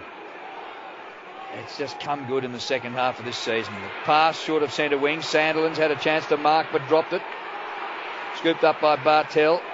In he comes back in the direction of Bartell, but he's lost it. Comes to Fife. And pass out to Mundy. He goes the short pass. Hello. This is incredible. Main marks on the wing. One out is Pavlich. But Monaghan works to the front of him, does well. Didn't take the mark, but won the ball. Down to Enright. Bouncing ball out towards centre wing. Vardy steers the pass in. Duncan took a great mark and kicked a goal earlier in this quarter. Kicks long inside the 50. The juggle by Bartell, but no mark. Crumbs come down. Motlop. Kick smothered. It goes goalwards. Johnson is back there for Fremantle. Knocks it towards McPhee. Hasn't got it out, hasn't conceded a score yet. It's here for the Cats. Little hand pass, Stokes to Chapman. Kick partly smothered and it spills out of bounds in the forward pocket. Just pressured by the Purple Haze. Smother, knock-ons, all those little things that make a huge difference. Silvani's smother there was a beauty. Dying seconds of the half. Sandilands camped in front, put it down underfoot. Kelly trying to release it for the Cats. It stays alive. Chapman with a hand pass. Selwood with a hand pass. Mackie, the last kick of the quarter. It's a flying shot at goal. It gets away for a behind. It's been the Dockers' half. But some late signs of life from the Cats. A 34-point margin to Fremantle. 8-9-57 to Geelong 3-5-23. After at one stage the lead got as far as 48 points. For Freo, 3 for Pavlich, 1 each to Ballantyne, Crowley, Walters, De Boer and Pearce. While for the Cats, Mackie, Selwood and Duncan have their majors. Half-time in the second elimination final on Grandstand AFL. It's the Dockers by 34 points. Mark McClure and Chris Grant. Well, it's been an interesting half of football. We've had one side who've come out, the champs of the last 5 or 6 years, 3-time premiership side, have come out and haven't played anything like what they have got the ability to do. But Freo have just taken everything. And when I sat down and watched that, Freo have flogged them. I've wrote down this. Finals footy, contested ball, killed them in. Are we winning your position? Yes, we are. How do you help your mate? Yes, I'm doing that every time we can. And you can see it across the ground. They're blocking for each other. The midfield contest, Fife, Pearce, Hill, Crowley and De Boer, sensational. They actually poked 7 goals or so. Was it 7 goals before? Yes, it was 7 goals before the opposition scored their first. You know, the defence at Dawson, Silvani, Johnson, disciplined, strong, understand each other, block for each other, do the work. McPhee as well in that area. Just keep doing those sorts of things. And then all of a sudden, the bear was shaken. The Cats started to come. The 18-minute mark of the second quarter was their first goal. And all of a sudden they kicked 3 in a row. And I made an outlandish statement, of course I did. But why wouldn't you? They were absolutely atrocious. They actually looked like a football side then, and they fought hard, and they were sparked into some sort of action. They were embarrassed, I would call it. And all of a sudden you see Selwood who jumped up. Also, you can see a few kids like Duncan took a great mark, and Mackie kicked a goal, and there was a few other players who started to get their hands on the ball. But they're no match at this stage for the all-conquering Fremantle side. Doesn't mean it's over yet. Doesn't mean that Fremantle won the game, but they don't look anything like a football side that can win the premiership at this moment, the Cats. No, they're off it. They're certainly off it. And I guess other than probably the last 15 minutes of the second quarter, it took to the 18-minute mark of the second quarter to get their first goal. It's just unbelievable to think that would be the case for this Geelong team. We know they've got an enormous amount of stars. We know that they're probably coming towards the end of a great run, but we also expected more from them over the course of tonight. With Fremantle, full credit to them. They have been outstanding. First possession, they're even in the stats, or fairly even anyway. Contested possession, believe it or not, guess who's winning? Geelong. Clearances, guess who's winning? Geelong. But those all-important first possessions, the really, really important ones, are going Fremantle's way. And it wasn't on the back of, if it wasn't for Joel Selwood, on the back of his performance over about 10-minute period where he got 3 or 4 high tackles, they were all there, they were all earned, and they weren't there just to make the contest an even game. It was just an enormous 10 minutes from Joel Selwood, but it hasn't been enough. I guess the Fremantle team, what they've got to understand is they've got to go into the rooms knowing that they've matched them on the scoreboard again. You know that a good team, particularly on their home dig, I'm not necessarily saying the MCG's Geelong's home dig, but they've played so many games here. It's a massive ask for Fremantle to come across and play the style of football that they have. But Fremantle have got to understand that Geelong are going to come at some stage. And what they did, they weathered that storm. And a great goal to Walters at the end of the quarter just gives them a little bit of confidence, fills them with a little bit of a fuzzy feeling before they go into the rooms at half-time, because it was 36 points at quarter-time and it's still out to 34 points at half-time. So Fremantle doing a lot right. Half-time at the MCG. Fremantle 8-9-57 to Geelong 3-5-23. The Dockers 8-9-57 leading the Cats 3-5-23. You're with Drew Morfix. Well, what can the Cats do about this? They've got an hour to prove themselves. The bounce comes down on West's head and it's won by Sandilands. He taps it outside the circles. Main's in there for the tough ball again. Whistle, another bounce. Murdoch just one possession in the first half. Vardy 2. Lonergan 3. No marks. Here's the bounce, won by Sandilands again. It bobbles around and comes to Mackie. Spinning around like a pinball in there in tight confines. Near the circles, and the umpire's going to bounce it again. It's moved about 5 metres. Can anybody get out of here? Claustrophobic. Sandlands wins another hit out. Down to Fife, who's pulled off his kick by Selwood. Spills to Mundy, who's dispossessed. Bartell barges his way through and paddles the ball out. Out in the open, Duncan. He kicks too high. Hawkins one hand, not enough. Comes to Duffield of the Dockers. Hand pass back and a kick by Spur backwards towards the boundary line. Duffield dives at it. It's still a live ball for the Cats close to the boundary line. So Podsiadly works the hand pass and Motlop runs in and kicks it with the outside of his boot for the goal. After a scrambled start, they emerged. They were running out of room on the boundary line and Podsiadly got it out, capped off by Motlop. Cats 4-5, trail the Dockers 8-9. Great talent from Motlop, good speed, really good confidence in himself to be able to run away from that pack and finish off. But it was set up by the midfield, who just continued and wouldn't let the ball out, wouldn't let it go to Fremantle's way. They just continued to push, they continued to shove. Bartell, Kelly, Selwood, they're the ones, they're the key to the whole business. They lift, the Cats have got a chance. They don't lift and they let the ball go the other way, they're in deep trouble. Margin is 28 points. Bounce back in the middle of the G. West cleanly wins the tap. Mundy knocked it on though. Ballantyne comes from half forward. Hand pass to Pearce. Kicks the Dockers inside the 50. Lonergan spoils Pavlich. At the drop, Duffield tried to get it back to Pavlich. He didn't. Bartell got a hand in there. Knocked it out to Mackie. On to Enright. Now to Duncan streaming down the wing. Yep. His kick was good to Stokes. Stokes on the spread. Hand pass to Hawkins. Dead end. Flicked it wider to Duncan, who kept coming. He goes inside the 50. Battered down, though, by Silvani. Caught over the footy. Christensen spins out. Taken high by Fife. Free kick, Christensen. 40 out from goal. Tough angle.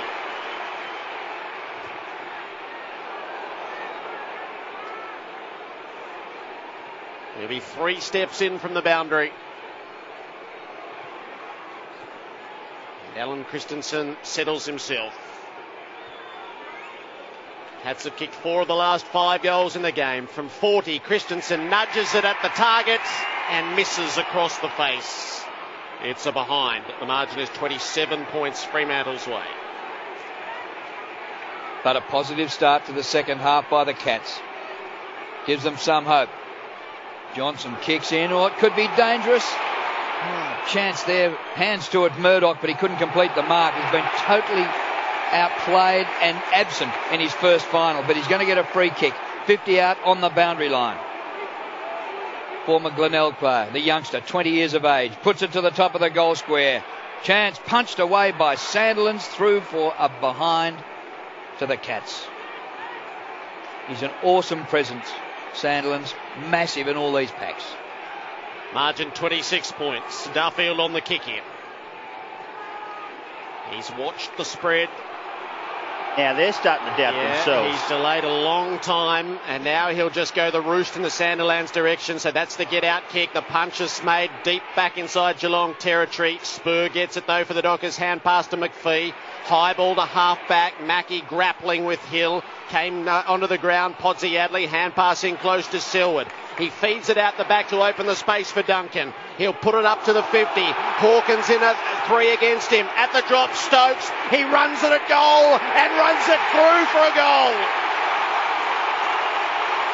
Chris Scott is pounding the desk in the coach's box as they eat into the deficit. It's 20 points. 5-7 to 8-9. 4.5 minutes into the third term. Well, I hate eating humble pie, I can assure you. Hate it, but they are special. They are starting to get back into it. First sign of some discipline stuff, a punch back from a kick in, all those sorts of things that they haven't done in the first part of the game. Back into the game they go. They punch it back in. They fight like hell. Different side, completely different side. The opposition in the Freo side are now starting to doubt themselves. Now starting to put some doubt in their mind. And well done, Cats. Terrific stuff. Dockers scoreless in the third quarter.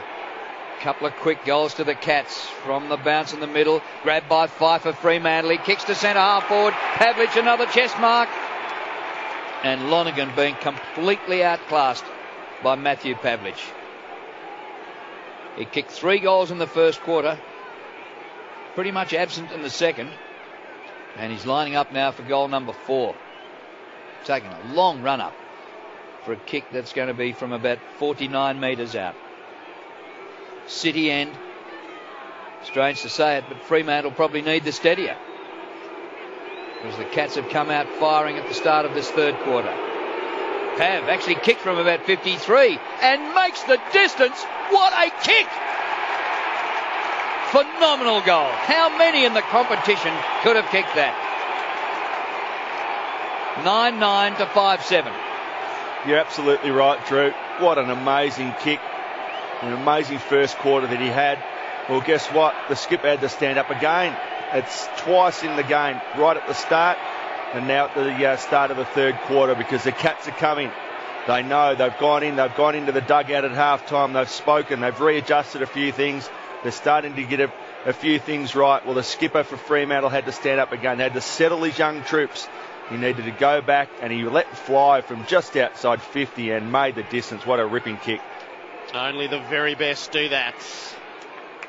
Margin is 26. Bounced back in the middle. Sandilands clean tap down to Mundy, who was mugged. The ball spills free. Selwood with a hand pass to no one in particular. Pearce took possession. Harry Taylor wrapped him up. They were given a long time to sort it out. The umpire, he went for the whistle and then pulled it back in. The ball did spill out. Didn't go far though. It's still to be won. Crowley, hand passes up in the air. Selwood takes possession. He works out a hand pass to Bartel, to Kelly. Nudges it forward to the play. It's going to bounce it half forward. Spur took it and got down in the tackle by Mackie, who's all over him, holding him strongly. The umpire to bounce. 55 from the Geelong goal. Cats to the punt road end in the third term. Cats are appealing for free kicks. In the first half, they looked as though they couldn't be bothered. Sandilands, clear run at it, knocked it down to Mundy, dragged off it, same for Kelly. Selwood through the pack, falls over, hand pass to Scarlett in the two-man tackle. He releases it to the next bit of play. Selwood knocked it out, Murdoch knocked it on, came the way of Crowley, hand pass to Sandilands. The Dockers nut this out okay, and it goes forward from Barlow. Main's in there. Barlow slides in. Chapman in front of him. Barlow will get the free kick. Chapman in low, I'm not pretty sure what he did wrong. Free kick to Barlow at half-back flank for the Dockers. 63 plays 37. Barlow squares it into Duffield, inside defensive 50. Got a pretty open field now. We haven't had much of this all night. Most of the time, all players have been in half of the ground. We're pretty much spread here. Now they'll control the ball. They'll try and control the ball as far as they can. Spur out of defence for the Dockers. Oh, good mark, Michael Johnson. He juggled and held it. And the Cats fans thought he mightn't have had first touch. Johnson at half-back. Kicks towards centre wing. Crowley, a sitting duck. And coming across him was Vardy to knock the ball out of play. And those people who screamed blue murder might have had a case. I just saw a replay. I think Josh Hunt did get first touch. Oh, this ball comes to Barlow. He bounces it inside the 50. Taylor is there. Little hand pass to Scarlett. He's cornered. Gets it on the left boot. Ballantyne takes a mark. It's only about 5 metres away. Play on, said the umpire. Quick kick by Ballantyne is beautifully delivered. And a diving mark has been taken right in front of goal by De Boer. You know, I'll just say one thing. Chris Mayne won't get a tackle against his name for that. He's had 6 in the first half. But what he did was track Matthew Scarlett. As soon as Scarlett got hold of the footy, he just made a beeline for him. Forced him onto his left foot. Nothing will go in the stat sheet for it. But the reason that Fremantle are lining up, De Boer's got the ball in his hands. because of Chris Mayne's tackle. He's played a fantastic game. De Boer only 30 out. He misses. Well. That is a shocking miss. 9-10. Geelong 5-7. And the Cats will think, we're close enough. We can mount a charge from here. In right on the kick in, he's gone for Harry Taylor, who was well protected by Corey. Marked and played on. Around the wing he comes to Vardy, who's loose. Feeds it over the top for Christensen. Has a look up to the 50. Pulls the kick for Hawkins. He's 55 from goal. This is better. Stokes led into the pocket. Hawkins didn't go. And a lot of players getting back. So Hawkins is really committed. Well, he's gone sideways. Vardy has made some good ground for him. And he marks it 45 from goal. And given that Vardy was the player who had it on the wing, he's covered the ground beautifully to be there. He just waited. There's a whole lot of players rushed back, and then there was plenty of space at the top of the 50. So good play by Hawkins. Don't waste the ball. Nathan Vardy. Second game for the season. On the approach through centre half forwards. Vardy lets fly from the 50. It's a fair old kick. It's a great roost. The Cats pull it back to 21 points.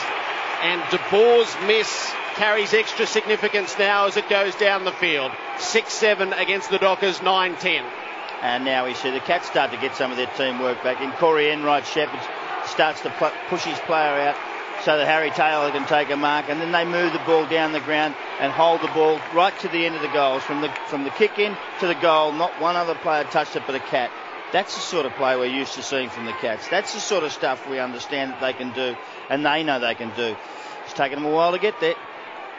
The Cats sub, Jonathan Simpkin, is warming up, and it looks as though it's about to be used, the sub. He goes back to the bench. We're still waiting for the red vest, but Simpkin's ready to come on. From the middle. Oh, they hesitated here, Fremantle. They weren't doing that earlier on. Socket off the ground by Fife. The whistle's Kelly's gone. going to get reported. Yeah, he's been reported here. James Kelly into the book. He got his head again. That's the second. He's done that before. It's not his first time. Mzungu the free. He goes by hand to Duffield. Duffield's kick to centre half forward. Pavlich charges at it. And in front, Fife up high and hit the ground hard. And that's going to be a ball up about 55 metres from goal. Kelly. Murdoch is the player that's been subbed out for the Cats. So Simpkin comes on, and Subin for the Dockers has been warming up. He started as their sub. Well, Murdoch out. That's not just a tactic. That's on form. He just hasn't been able to find it. Selwood gets the hand pass away. Oh, gee. Somehow they get out of it. And Christensen was terrific. He shares the ball, gets it back, kicks a high ball to the middle of the ground, stump to the front. Well done by Duffield to get his hand pass back. And the kick up the ground for Fremantle. It comes through to Hill. Beautiful hand pass. Mundy steers a pass. Pavlich waited. He didn't go hard at it. And he suckered Harry Taylor in. Pavlich cruises to the forward pocket and eventually goes for the goal. He was looking to give it off, but instead he kicks his fifth.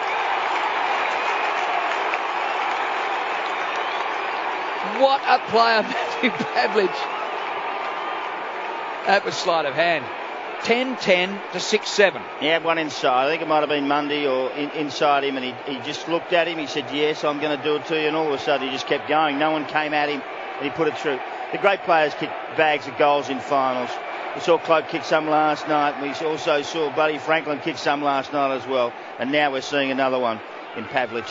He is one of them, one of the greats. It shapes us the sort of night. He'll be the first Docker into the Hall of Fame, and this shapes us the sort of night that will be long recounted when he goes in. 5 already, and we haven't hit the halfway mark of the third term, and each has been profoundly significant. The 2 in this term have been so vital. Nothing from the centre bounce. There'll be more around it, but not the suffocating numbers that sometimes you get. Sandilands, he's winning every tap now. But Corey gets it for the Cats. Hand pass to Simpkin, who fell over and left it there for Mzungu. Ball back in dispute. Taylor Hunt crashes into Sandilands.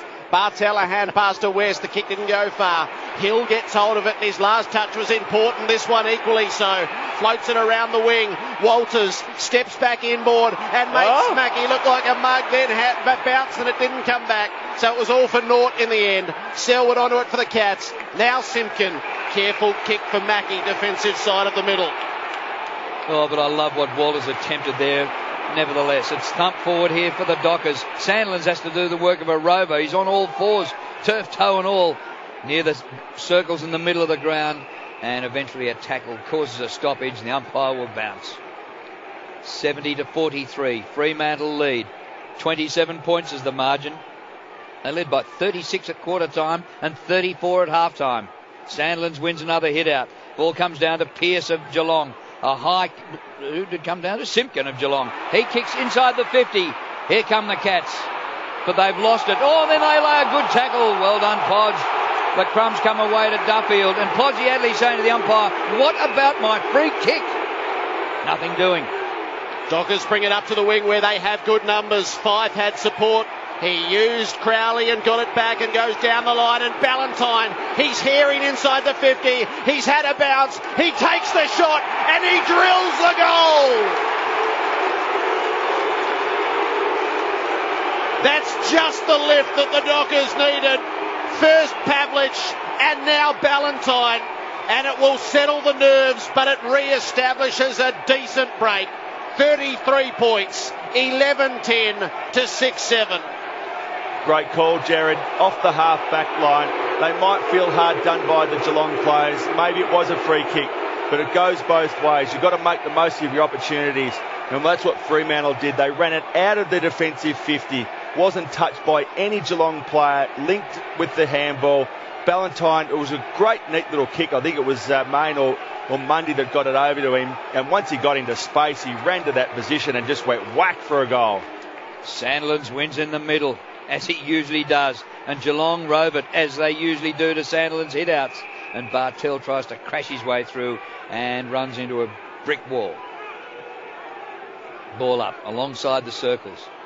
Margin back to 33 points. So really, after the efforts of the Cats in this quarter, they've gone nowhere. Now Chapman gets the hand pass out. De Boer nearly intercepts. Chance for Pearce. Barlow works it on, but it's intercepted by Bartel. He gets it across to Taylor Hunt, centre wing. He kicks to half forward. Christensen is there. He flies in the middle of the pack. No mark. Close to the boundary line. Gathered by McPhee. Works it along the line. Out of bounds it goes. Boundary umpire says, give it to me, I'm going to throw it in. Fremantle 11-10-76. Geelong, are they heading out in the season? 6-7-43, 17.5 played third quarter. At the throw-in, Sandilands knocked it down to Bartel. His hand pass was reasonably ineffective, although Chapman gets it off the turf. He gives it away to Taylor Hunt. Kick inside the 50. Stokes worked underneath it. Johnson has it at the back for Freo. A steady head. His kick is to open space, so Pavlich is powering down from half forward. Lonergan for company. Pavlich pushed in the back.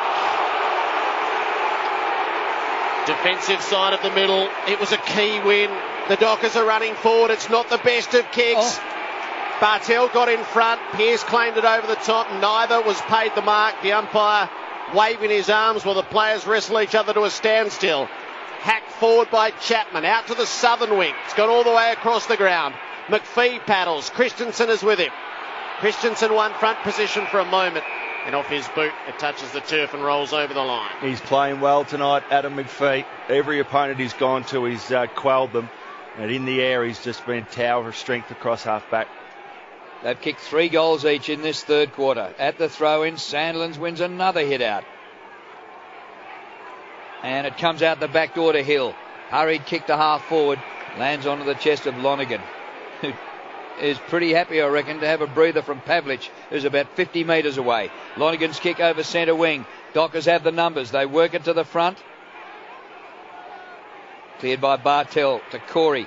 Hand pass misses the target. Chapman runs out of room. The ball's out of play.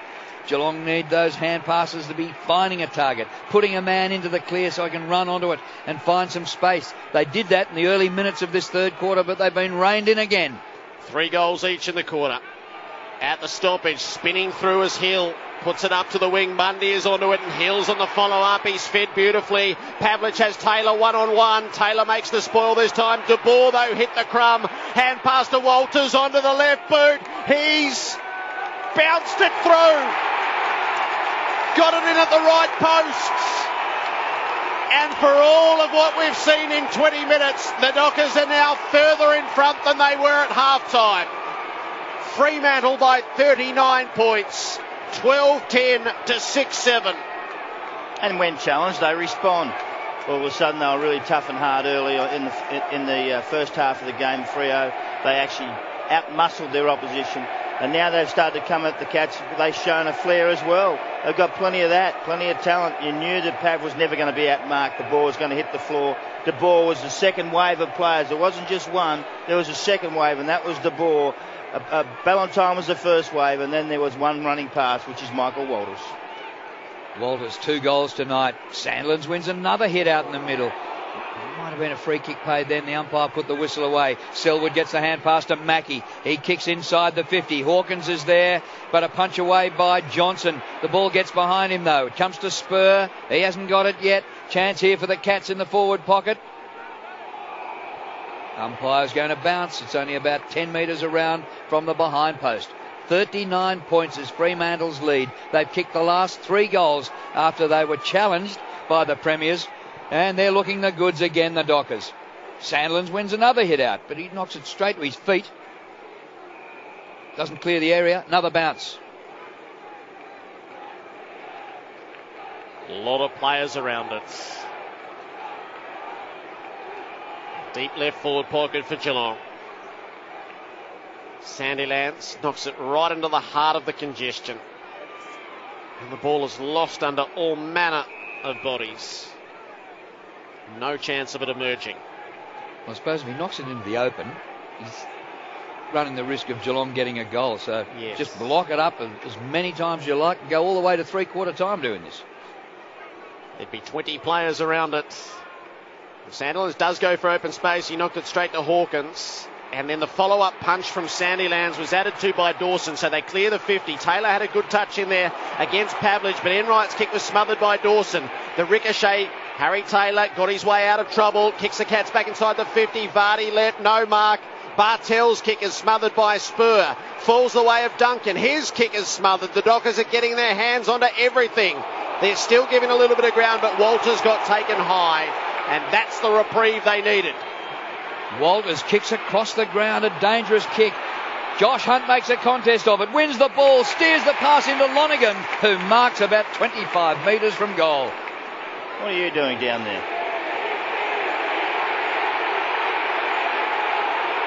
Well, Lonergan, the full-back, huh? Yep. He did get forward last week. Has done it a few times. Could he kick this and give the Cats a chance? He steers it into the post. He hits the left-hand goal post. Oh, when they so much needed a goal.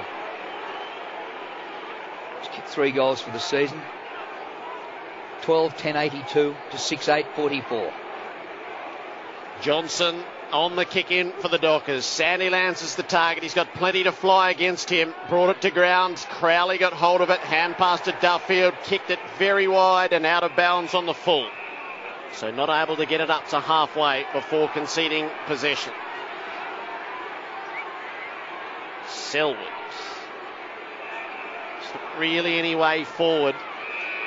And he's been called to play on outside the boundary, and thus it'll be a throw in. Ballantyne got over his boot to make the smother. They are smothering everything. Selwood drags Ballantyne to ground. The throw in comes into play. Vardy wins it down. Another one. Yeah, Mackie got hit hard by Ballantyne, who stayed right in the play and drove the Cats backwards. Selwood, he feeds it forward to the play now.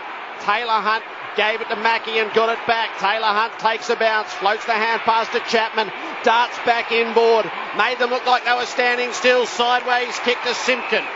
He juggles the mark, 50 out. He's got Duncan on inside the 50, and he'll take the mark, 40 from the targets. They did have a fair number of loose players, but Duncan holds up with the best of the angles. I like it in his hands. I reckon Mitch He's a beauty. He's kicked 20 goals for the season. Booted one close in that second term.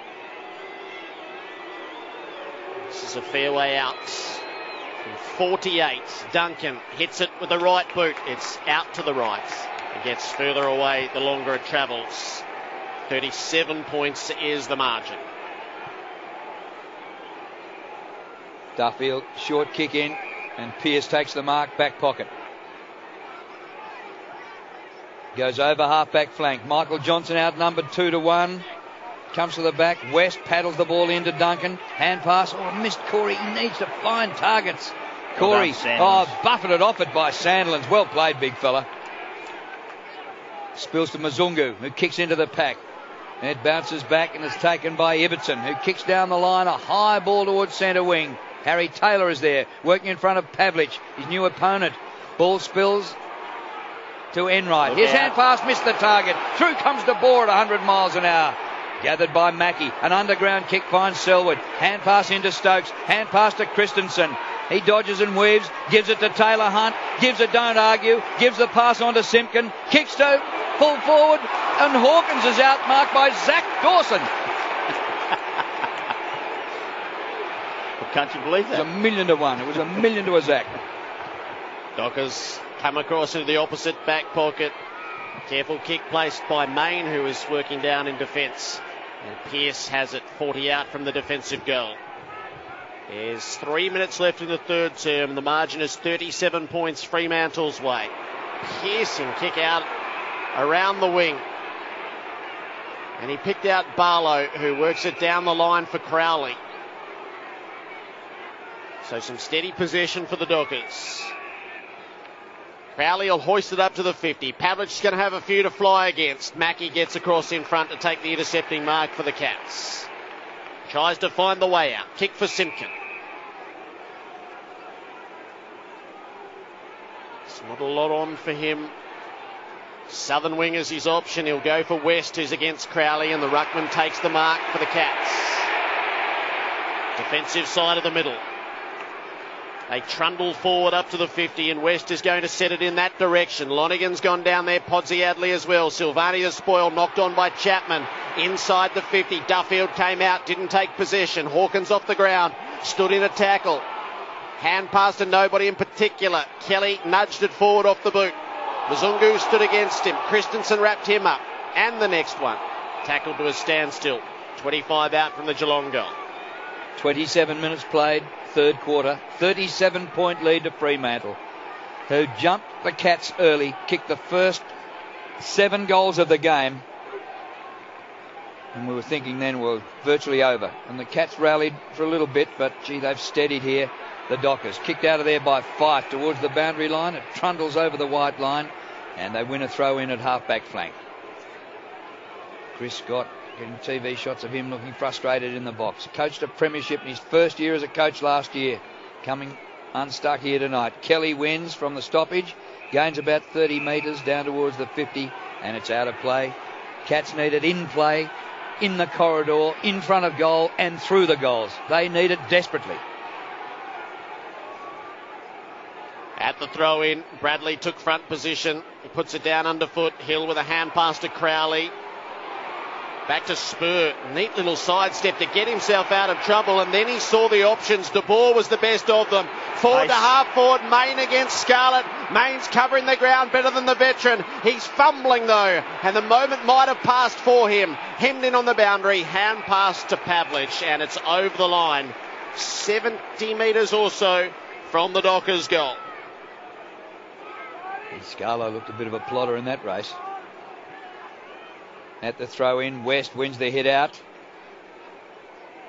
Duncan fights hard for it and sockers the ball forward, gains 25 metres. Hawkins gathers, and another hand pass missed the target. It's too common here for the Cats.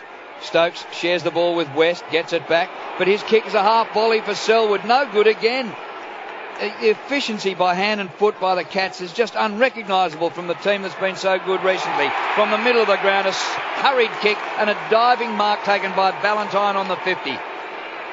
Kick came from Spur. Ballantyne across the half-forward line, and Mzungu marks in front, 48 metres from goal. Well, this will slam the door on the Cats, surely. If they take the margin to over 40 points going into the last quarter. Bye-bye the Premiers. Tendai Mzungu.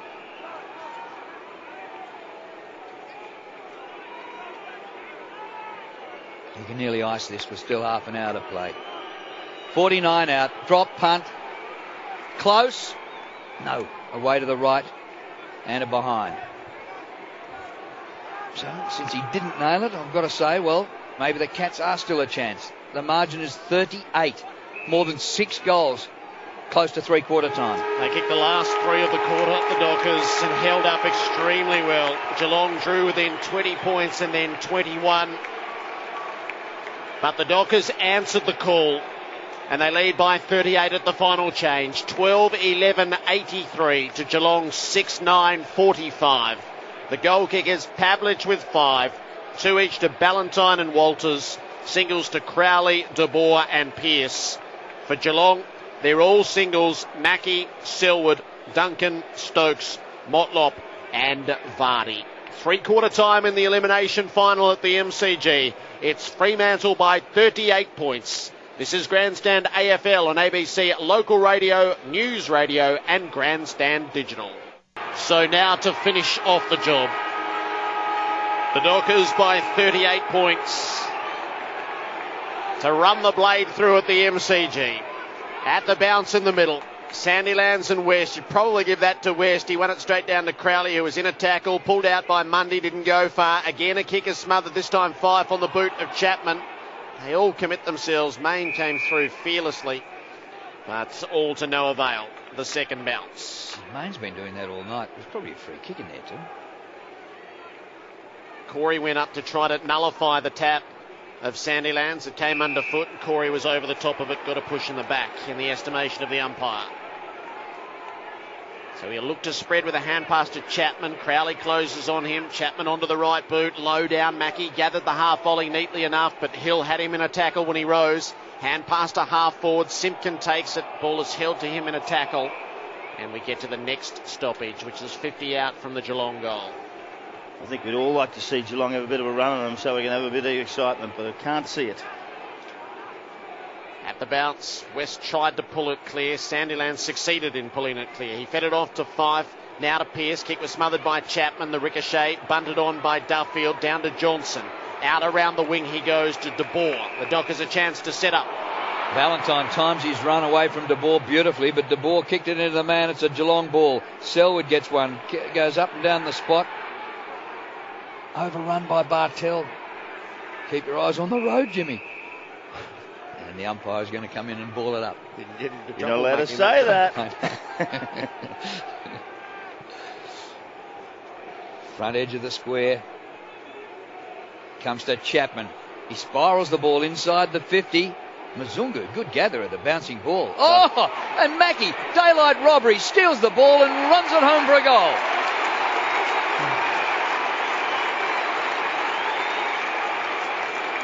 Well, it's exactly what the Cats needed. 1 out of nothing to start the last quarter with a goal and give themselves some momentum. The margin's 32. No, they still keep themselves in the game. Andrew Mackie's second goal, I think, for the game, and he hasn't been outclassed too much. He's a very good young player. Well, not young anymore, but a very good player. And they keep themselves alive. Can they hang on? Can they get another one? Can they put some pressure on the opposition? Well, that's up to them. So Harry Taylor is going to switch forward. We've seen him do it well this season. Ponzi Adley's going to full back. I'm looking at the right end of the ground, aren't I? Yep.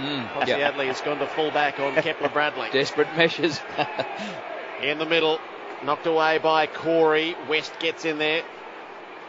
He was dragged off it at the first instance, tried again. Hill tackles Corey. Chapman gets a hold of the ball. Some sort of kick around the wing. Mzungu up over the top of Duncan. Mackie's brought down this time by Barlow. Loose ball. Duncan tried to hand pass it forward. Barlow was having none of it.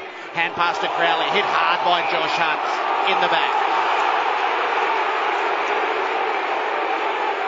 Crowley's ball set a wing. We hit him to hurt, and he did. Needs to pull the boot back on. So Crowley, members week. Sets a ball without much penetration out of bounds on the full. So that was a pretty ordinary kick from Crowley. So Josh Hunt's look-alike gets the advantage from it, and Chapman takes the free from half-back flank into the centre corridor. Gee, Fremantle have the numbers. Main claims a mark, and yes, he's paid. Pops it over the top, and the mark's taken by Hill. 55 from goal, right in front. He hesitated, could have given it quicker than that. Ballantyne offering a lead from the pocket. Fife in the hole, and Hill's going back. He thinks he can make the distance. Margin is 32 in favour of the Dockers. Cats have kicked the only goal of this last quarter. Have used up 4 minutes.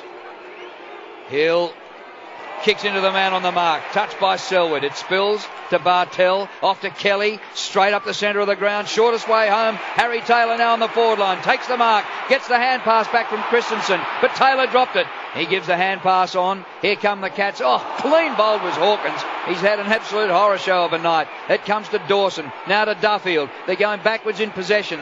Johnson to McPhee. And across the ground and a bit of a steadier. Well done to Spur. Spur will clear the defensive 50. Kick didn't initially find its target. Ibbotson took it on the bounce. Bounced it around the wing. Walters takes possession onto the left boot. His target is Bradley. He's got 2 to beat. It slipped through the hands of Trent West. Lonergan has to push for the boundary. Bradley. And out of play. Well done, Kepler Bradley. 1 against 2. We all know he's not the greatest player of all time, but he contributes. Left half forward for Fremantle at the throw-in. A little short of the pack. Selwood did the ruck work and then the rove in. Got cleaned up by Ballantyne as he got his kick around the wing. Taylor couldn't mark, but Enright comes through as the crummer. Sends it to half forward. Bartell wrestles off the pack. It'll fall Motlop's way. Hand pass over the top. Christensen's got to outrun Johnson. He gathers, snaps and misses. Never quite had time to steady. And it's a behind. 31 points. The Dockers lead. 6 minutes about to come up on the clock. Christensen, no goals, but 3 behinds. Kelly Underwood. Selwood got hurt when he got crunched, just getting that last kick away. Straight to the bench. He's talking to the Doctors, and the Dockers yet to use their sub. So Nick Subban's still in the green vest. Michael Johnson kicks to himself and then goes for some distance. Sandilands comes from behind, but Podsy Adley, who's a defender and got himself up to half forward, takes the mark. Kicks to full forward. Vardy hands to it. Nearly the mark. No. And is socket off the ground and through for a minor score. And all the Cats fans in that forward pocket area thought that Vardy should have been paid the mark. I'm not sure that a neutral viewer would agree. Kick in, looking for McPhee and finding him. He's got Barlow on the overlap, dashing straight through centre half back. Measures the kick for Ballantyne. Now Main is darting forward, and so too is De Boer. And De Boer flings himself at it. Oh, the mark wasn't paid. It looked like he got there, but the umpire was right on the spot. Everyone will watch the replay of this. De Boer flinging himself at it. Killjoy, that umpire. Oh, Killjoy. Gee. I suppose the ball was on the ground as he finally grasped it. Josh Hunt from the stoppage used Mackie, and now to Simpkin out of halfback. Long kick, McPhee. Although there was interference in the pack, and Bartell's been paid the free kick. He's got Christensen as the best target going forward, and he'll mark at 35 out. But the way he's been kicking, not the best option. It's amazing, you know. There's been about 6 or 8 blocks and shepherds in marking contests, and they pay 1. I know it was pretty brutal one, but there's been 6 or 8 or 10 before that, plenty of times. So Christensen with those 3 behinds up until now. But close to the man on the mark from 45. He nurses it to the goal line and beyond. That's his first. The Cats are 24 points down. 8 minutes into the final term. 8-11 to 12-11. It's that nervous amount now. It's the best part of only 4 goals in front, and I tell you, the Geelong team, they haven't played very well, but this is a Geelong team full of experienced players too, and Fremantle, understandably, their young players will get nervous. You can't expect anything else for them to slowly just take one eye off the ball of what they're doing, what they've been doing so well, and just look up and say, gee, you know what, it's only 24 points. And that would have been why Ross Lyon was so animated at three-quarter time. It's the premiership team. They're not going to lie down. They're going to keep coming at us. Out of there by Crowley for the Dockers. Up towards half forward, and Ballantyne slides in.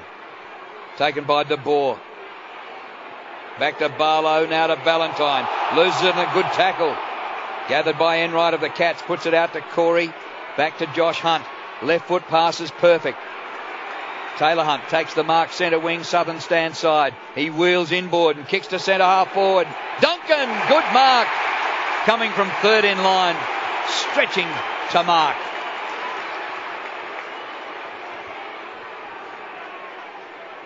Fremantle's not the only one who's nervous. As the big fella at the back here is a bit nervous at the moment. I don't know why. Off to Hunt. Josh Hunt on the run. Bang for goal. Oh, no. Hits the post about 2/3 of the way up. Nearly broke it. He hit that so hard. Behind the Cats, 8-12, 60. Trail by 23. The Dockers 12-11. Kelly. Lee Spurs just come off and been handed the red vest, and Subin's on for the Dockers. So Duffield on the kick in. Got a couple of extra steps out of the square. Kicked in the Bradley direction. No mark. Hill in the tackle of Stokes. They wrestle for the footy. Barlow pulls it clear. Work the hand pass in close. Main had a touch.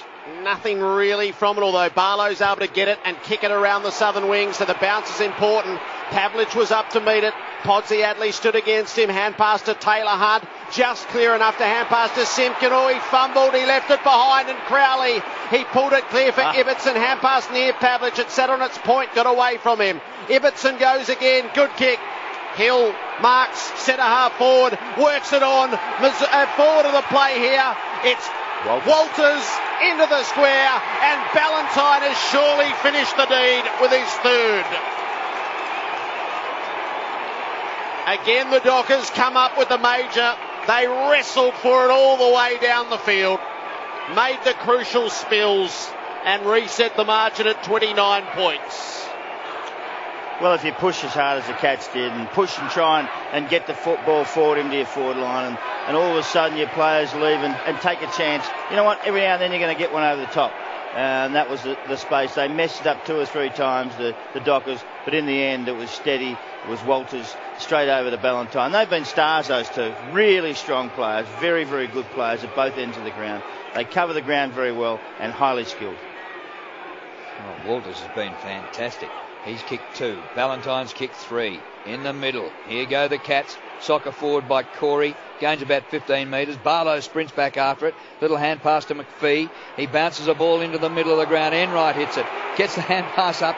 And Selwood was bowled over unceremoniously. Simpkin gets a hand pass to Bartell. He bounces it up towards full forward. It spills. Tackle laid by Hawkins. Hawkins after it at ground level. He's smashed to the ground. The umpire's going to ball it up right in front of goal, about 20 metres out. Cats in attack. They trail by 29 points. Nearly 12 minutes played in the last quarter. If they turned on their best spurt of football, they could still win, but they haven't played well enough. It comes to Bartell, and now cleared out of defence by Johnson for the Dockers. Out short of centre wing. Scarlett looks well past it here tonight with Main. Main beats him, gets the hand pass up. De Boer to Pavlich. Pavlich loses it in the tackle. He's had a great night. Came unstuck. No whistle on the play. Spills to Enright. Kicks the Cats towards the 50. Ibbotson drops a mark. Comes to the front. Duffield short pass chopped off by Corey. 55 from goal. He squares it into Josh Hunt. Still 55 from goal. He goes for another long bomb. And this time he kicks it. Goal to Hunt. His first. Margin back to 23. Well, he's brought it back to what it should have been beforehand. When he hit that post, they were 24 points down. Hits that post, goes to 23. And Fremantle went up the other end. And that great team goal that Ballantyne kicked. So they brought it back to 23. Still gives them an opportunity. And, geez, wasn't it a wonderful kick? Every part of 55 metres out from goal. Slammed it on his foot and made the distance easy. You got to love the way they fight, don't you? You just got to love it. They just keep coming. They've struggled, but they just keep having a go. Margin is 23. Back in the middle, Sandylands perfectly down to 5, couldn't quite get through. Barlow off the wing had his kick smothered. Bartell's gone in there to try to win it forward. It's intercepted by McPhee, who's been in the right spot on numerous occasions. 8 marks. Spreads across half back for Johnson. Now the Dockers work forward around the southern wing. Mundy's made good position and he'll take the mark away from Selwoods. Barlow has got forward. Pearce is a legitimate option. He'll use Pearce. Gain 25 metres. Somebody saw something in this kid. They sent him back to Swan Districts and said, lose some weight. Didn't get a league game till halfway through the season. Look at him now. He roosted up inside the 50. Sandilands, Podsiadly over the top to make the spoil and see it out of play, 50 away from the Fremantle goal. And that was all Ross Lyon because everybody else at Fremantle had enough of Clancy Pearce. So sometimes the fresh coast works for you and sometimes against you, and certainly for Clancy Pearce is the only reason he's still playing. Pulled out by Podsiadly, but he gave it straight up to Hill. Kicked the full forward. Pavlich one-on-one. Lonergan over the top. Well, there was some cause for in the back. No free kick. Bartell to end right across the face of goal. Didn't find Taylor Hunt. Has to tow it and then follow on. And there's 2 after him. They worry him out of it. Hill gets hold of it. Kicks into the pocket. Mark is taken. That is brilliant. Main decided to play on, kicked the full forward. Over the top came Christensen to make the spoil. Bradley got it anyway, got it to his boot, but it was out on the full. And Main would like his moment back, I think. He could have taken a calm set shot. Enright takes the free and thumps it a mile up the ground in the corridor.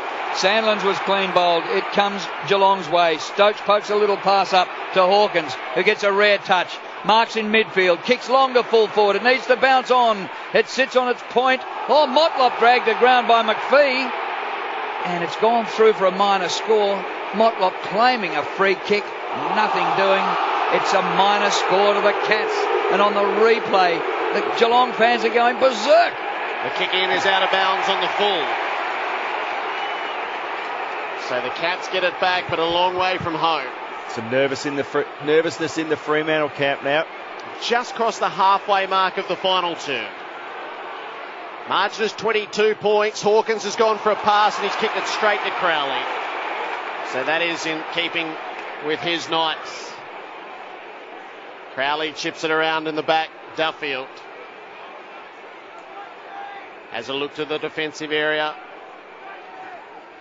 Kicks it as far as he can around the southern wing. Hawkins trying to impact that contest. He gets his hands to it to push it away and out of play.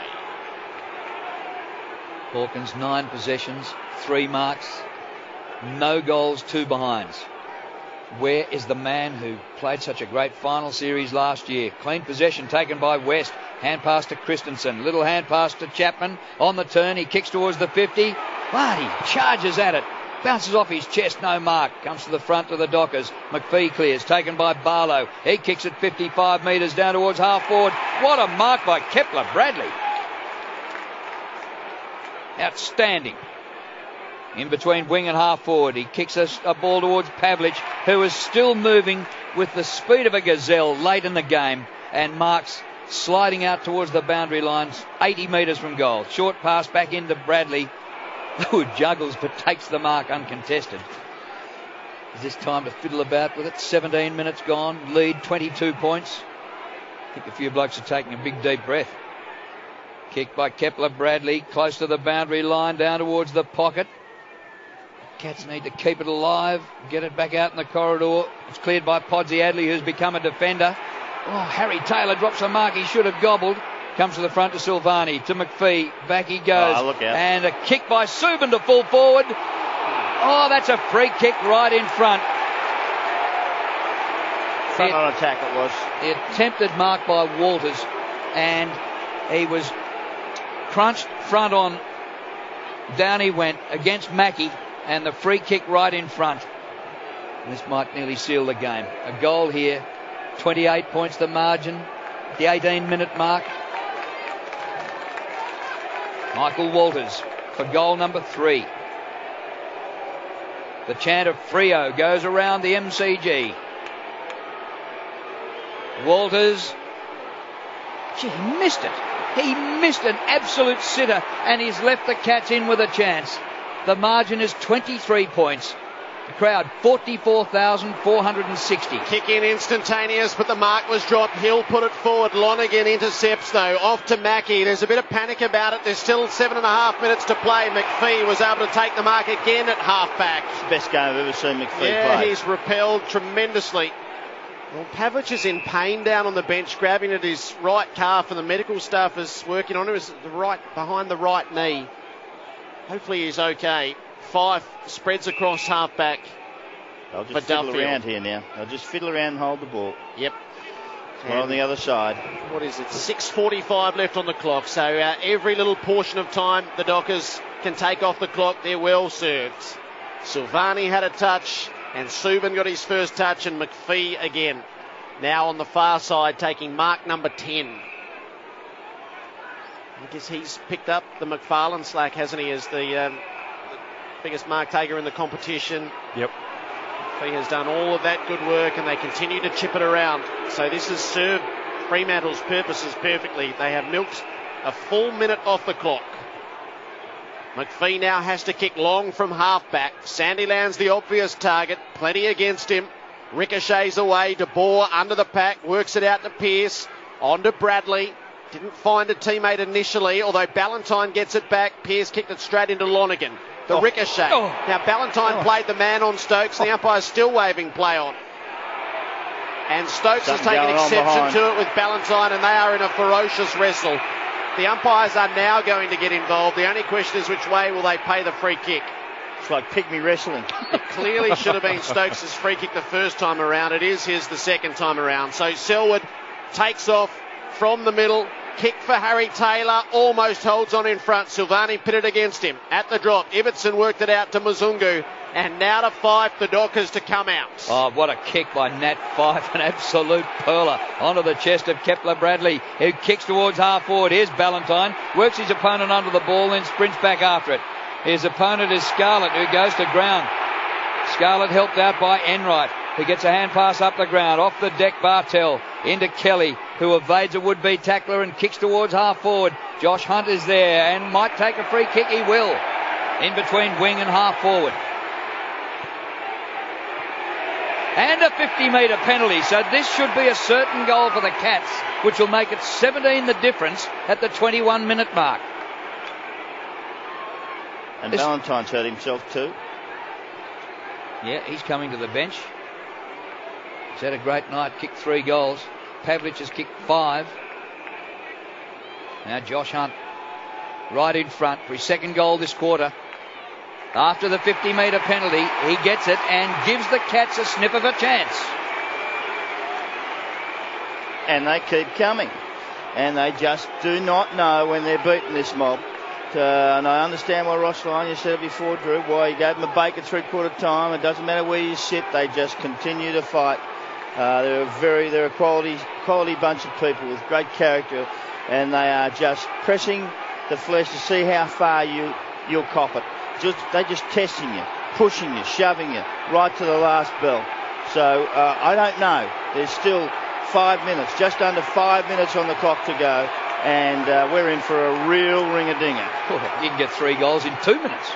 4 goals to 1 in the final term. Pavlich is back on. Ballantyne is headed to the bench for medical attention. Sandilands wins the tap. Down to Crowley. Dispossessed. He follows up. He slips underneath. Hand pass to Mundy.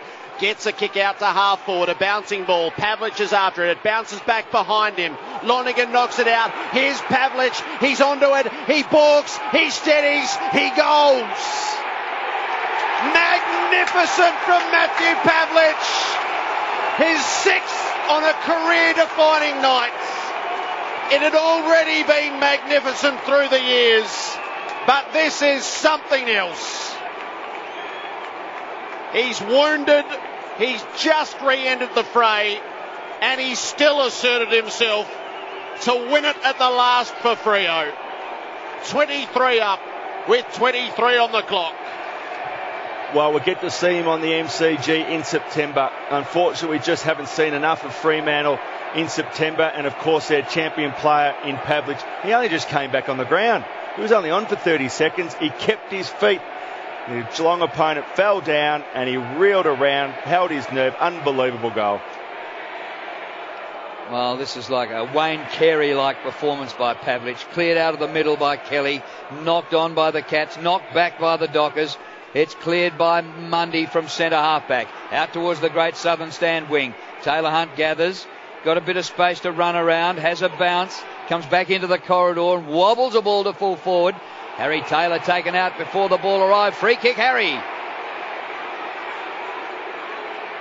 This will make it 17 again with about 3.5 minutes left. If he kicks it. He's not far off centre and about 30 metres from goal. He has gone from defence forward previously. Had a bag of 5 earlier in the year. Every Cats fan saying, come on, Harry. And he kicks the goal. Cats 11-13. Dockers 14 goals 12. Margin 17 points at the 24-minute mark. That's 5 goals to 1, isn't it, for the quarter? Or is that right? To 2. 5 goals to 2 for the quarter. And they win this. They've actually won the game since quarter time. They've actually led. They won the second quarter.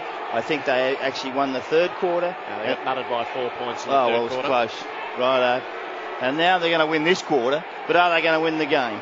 And they just continue to come, as we say. They got stars everywhere. They just don't know when they've got too many whacks on the chin, these blokes. They're fantastic. 17 points again. 3.5 minutes left on the clock.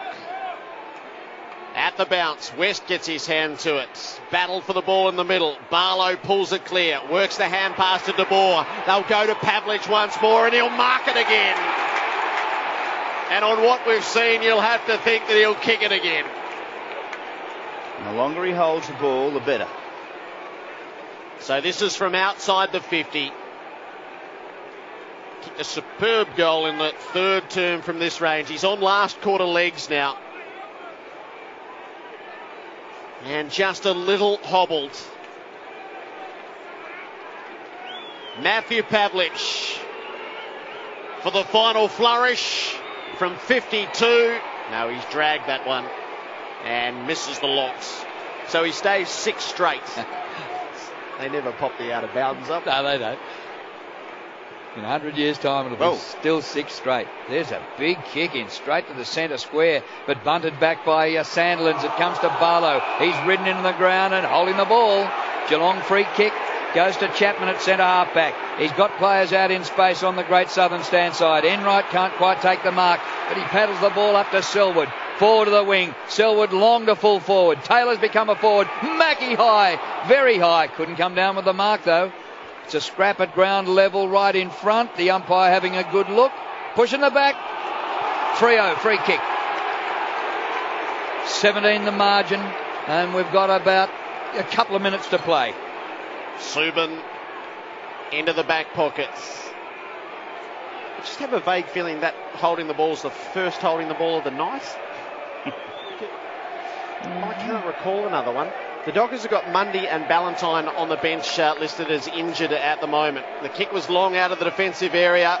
Duncan got it, gave it to Bartell, back to the hot spot. Stokes dropped the mark in the pocket, and his moment passed as it spills away and out of play. Nick Subin, and blame his parents, wouldn't he? He's the sub, and his surname starts with S-U-B. Throw in deep forward. Spiked by Hawkins, gathered though by Subin, the aforementioned. He kicks it out. It's going to be intercepted though. Straight back in from Corey Enright. And every player in the ground is essentially inside the 50. Selwood flew for the mark. It was punched away from him. And in the left forward pocket, it is back out of play. Cats broke a 34-year premiership drought when they won in 07. They backed it up in 09 and 11. 3 flags in 5 years. But it looks like coming to an end here tonight at the MCG. Loser goes out. It is going to be the Cats. Podsy Adley has it. Forward to the wing. Into Enright. He thumps him long to full forward. Harry Taylor! What a mark!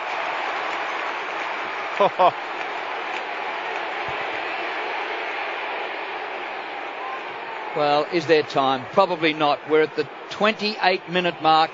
If he kicks the goal, He'll make the margin 11 points.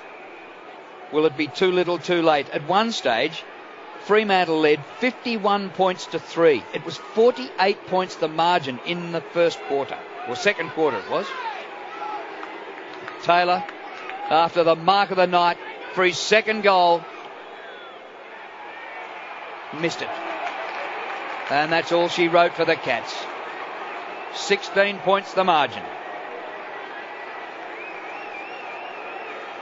Duffield with the kick in. Toes it to himself, leaves the goal square, and the Freo fans can soak this in. A long ball on the way out. It hits the ground. Enright gets hold of it. Chip inside the 50. Taylor Hunt can't mark. He follows up. Subban disputes it with him as the seconds ebb away. A late bounce will pretty well be the final act. The Fremantle fans set the tone for what could convincingly be argued as the finest night in the club's history. Fremantle comes to the MCG and downs Geelong in an elimination final. The Dockers go on to Adelaide. The Cats are out of business. It's Fremantle by 16 points.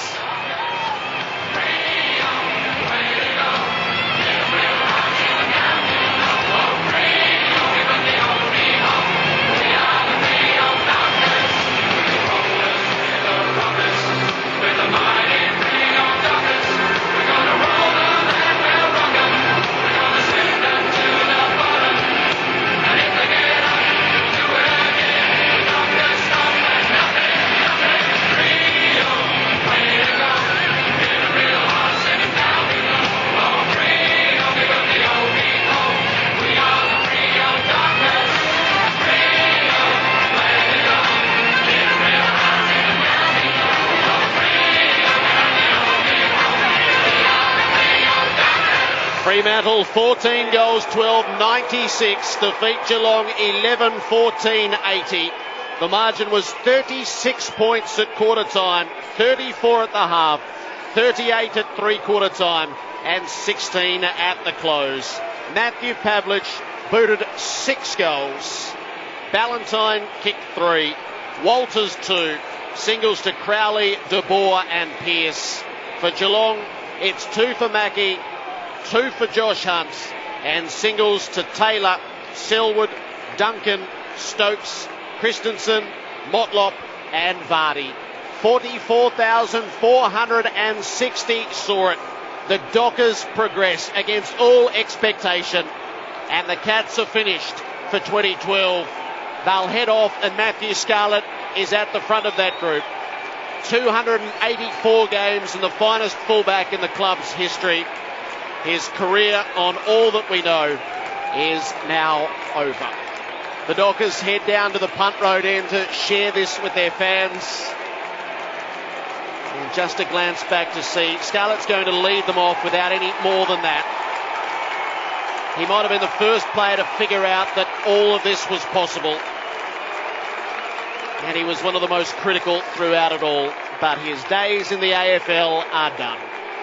The Dockers linger to savour it, and well they should, Mark McClure. Yeah, they were terrific actually, and they started over the blocks. If you give someone 6 goal start, it's really hard to peg back, and they started off how you should start in the final, in a blaze. They just tore into it. They culled the other side's ability to be able to move the ball. They actually hung on to every contest. They wouldn't let them out free, and all of a sudden they set a pattern for the whole first quarter and probably the first half of how you play in a finals game. And then Pav, who kicked 3 goals in the first quarter, made a mess of the opposition in that area there, and it was a real fight for the Cats to get back in. I love the way they're getting tougher, Freo. Their smothers, enormous amount of smothers from the side, and it takes will to do that. You know, their tackling and the harassment has been horrendous, tremendous. And Ballantyne's real push and shove in the forward line. He's a midget, but you know what? He actually can really make a mess of other people. He runs at people. He does a whole heap of stuff there. You know, they stop their opponent scoring. They're very good at that, Freo. I think a dangerous side, I tell you. They'll give Adelaide a nice workout next week. Travel will probably get them. That's one of the killers for them. but they've got pace and they're dangerous. And they've got a great ruckman who just continue to deliver the ball. He's got better in the ruck. You don't have to be hit it to all these spots. You just got to put it to the right spots in that area there. Their defence is reasonably solid. They'll miss McFarlane. I'm not so certain they can hold down Taylor Walker and tip it in Adelaide, but we'll see what happens over there. They were terrific. Love the way they went about it.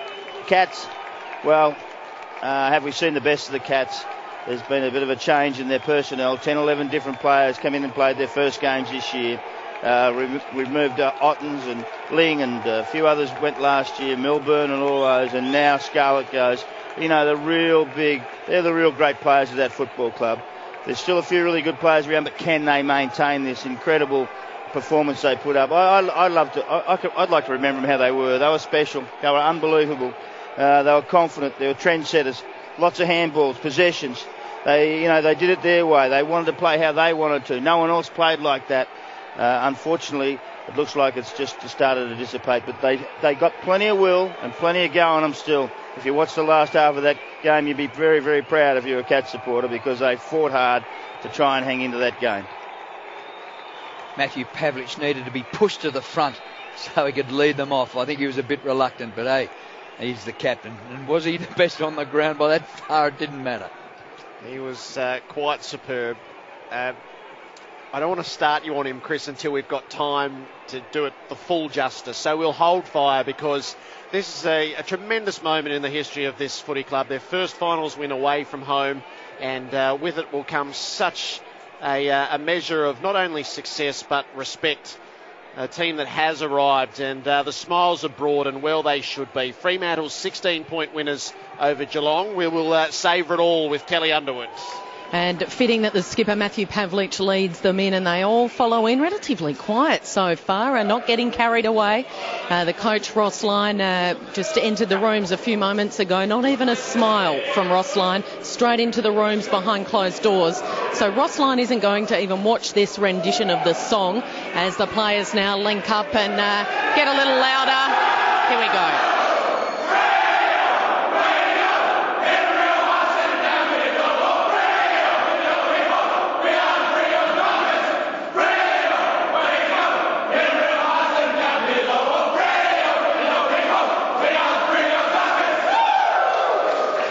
Ross Lyon just peeked his head out of the door, Jared, at the very last minute, and caught the end of that, probably the best rendition of Heave Ho that we've heard in a while. But the players, hugs, slaps on the back, high fives, are now all making their way into the players' room. Ross Lyon's given the eye and said, straight in the room, boys, straight back down to business. So when we've got an interview, when they come out of the meeting room, I'll get back to you. Chris, Matthew Pavlich. Outstanding. It was just phenomenal to actually see him on the big stage. I mean, this is the grand final ground. This is the MCG. This is where the champions of the game have actually come, and that's why there's statues around this ground of Lee Matthews and alike, because this is where the big ones played. This is where the last game of the season is played, and the finals, they take you another level. They ask more of you, and what Matthew Pavlich was able to do today or tonight was to say, I am an absolute champion of this game.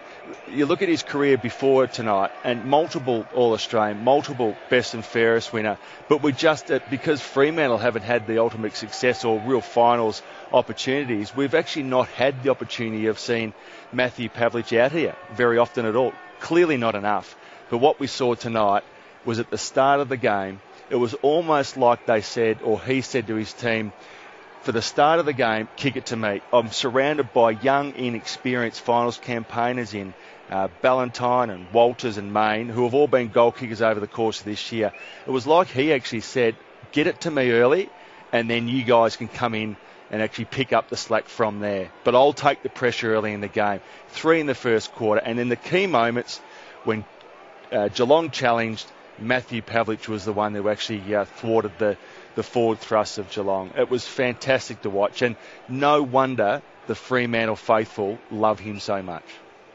He kicked 3 in the first, 2 in the third when the challenge was really on, and the sealer in the last. So every time he was needed, Mark, he was there. Yeah, I hope his loyalty is rewarded. I mean, he stuck at that club through thick and thin. been the best player at the competition in that club for how many he's won? 9 best and fairest, or 7 or 8 best and fairest, or something like that. And now he's hung in there again, kept re-signing, even when they were going terribly. And I hope that they get rewarded with some sort of joy come near the end of his career. So what is he, 30? This was game 278. Time is with him. Time is with him to push with this team. They're into a semi-final. Don't discount them. No, absolutely because not. They'll put people off their game. They will stop people playing their plans. And they will be better next year than they are this year. Yep. So, you look at McFarlane and you look at Pavlich and Sandilands, who's 29, they are pushing for success right now. They're in the market for all the key players who are out there. We know about Cloak, so they're giving themselves every chance to reward the Pavlich years. And that sort of performance may attract a Cloak. Mm-hmm. He might say, well, hang on, I might jump on a plane every second week to do that and play with that side because they play great footy. Their evenness allows them, or allows Pavlich, the luxury of actually now being a forward.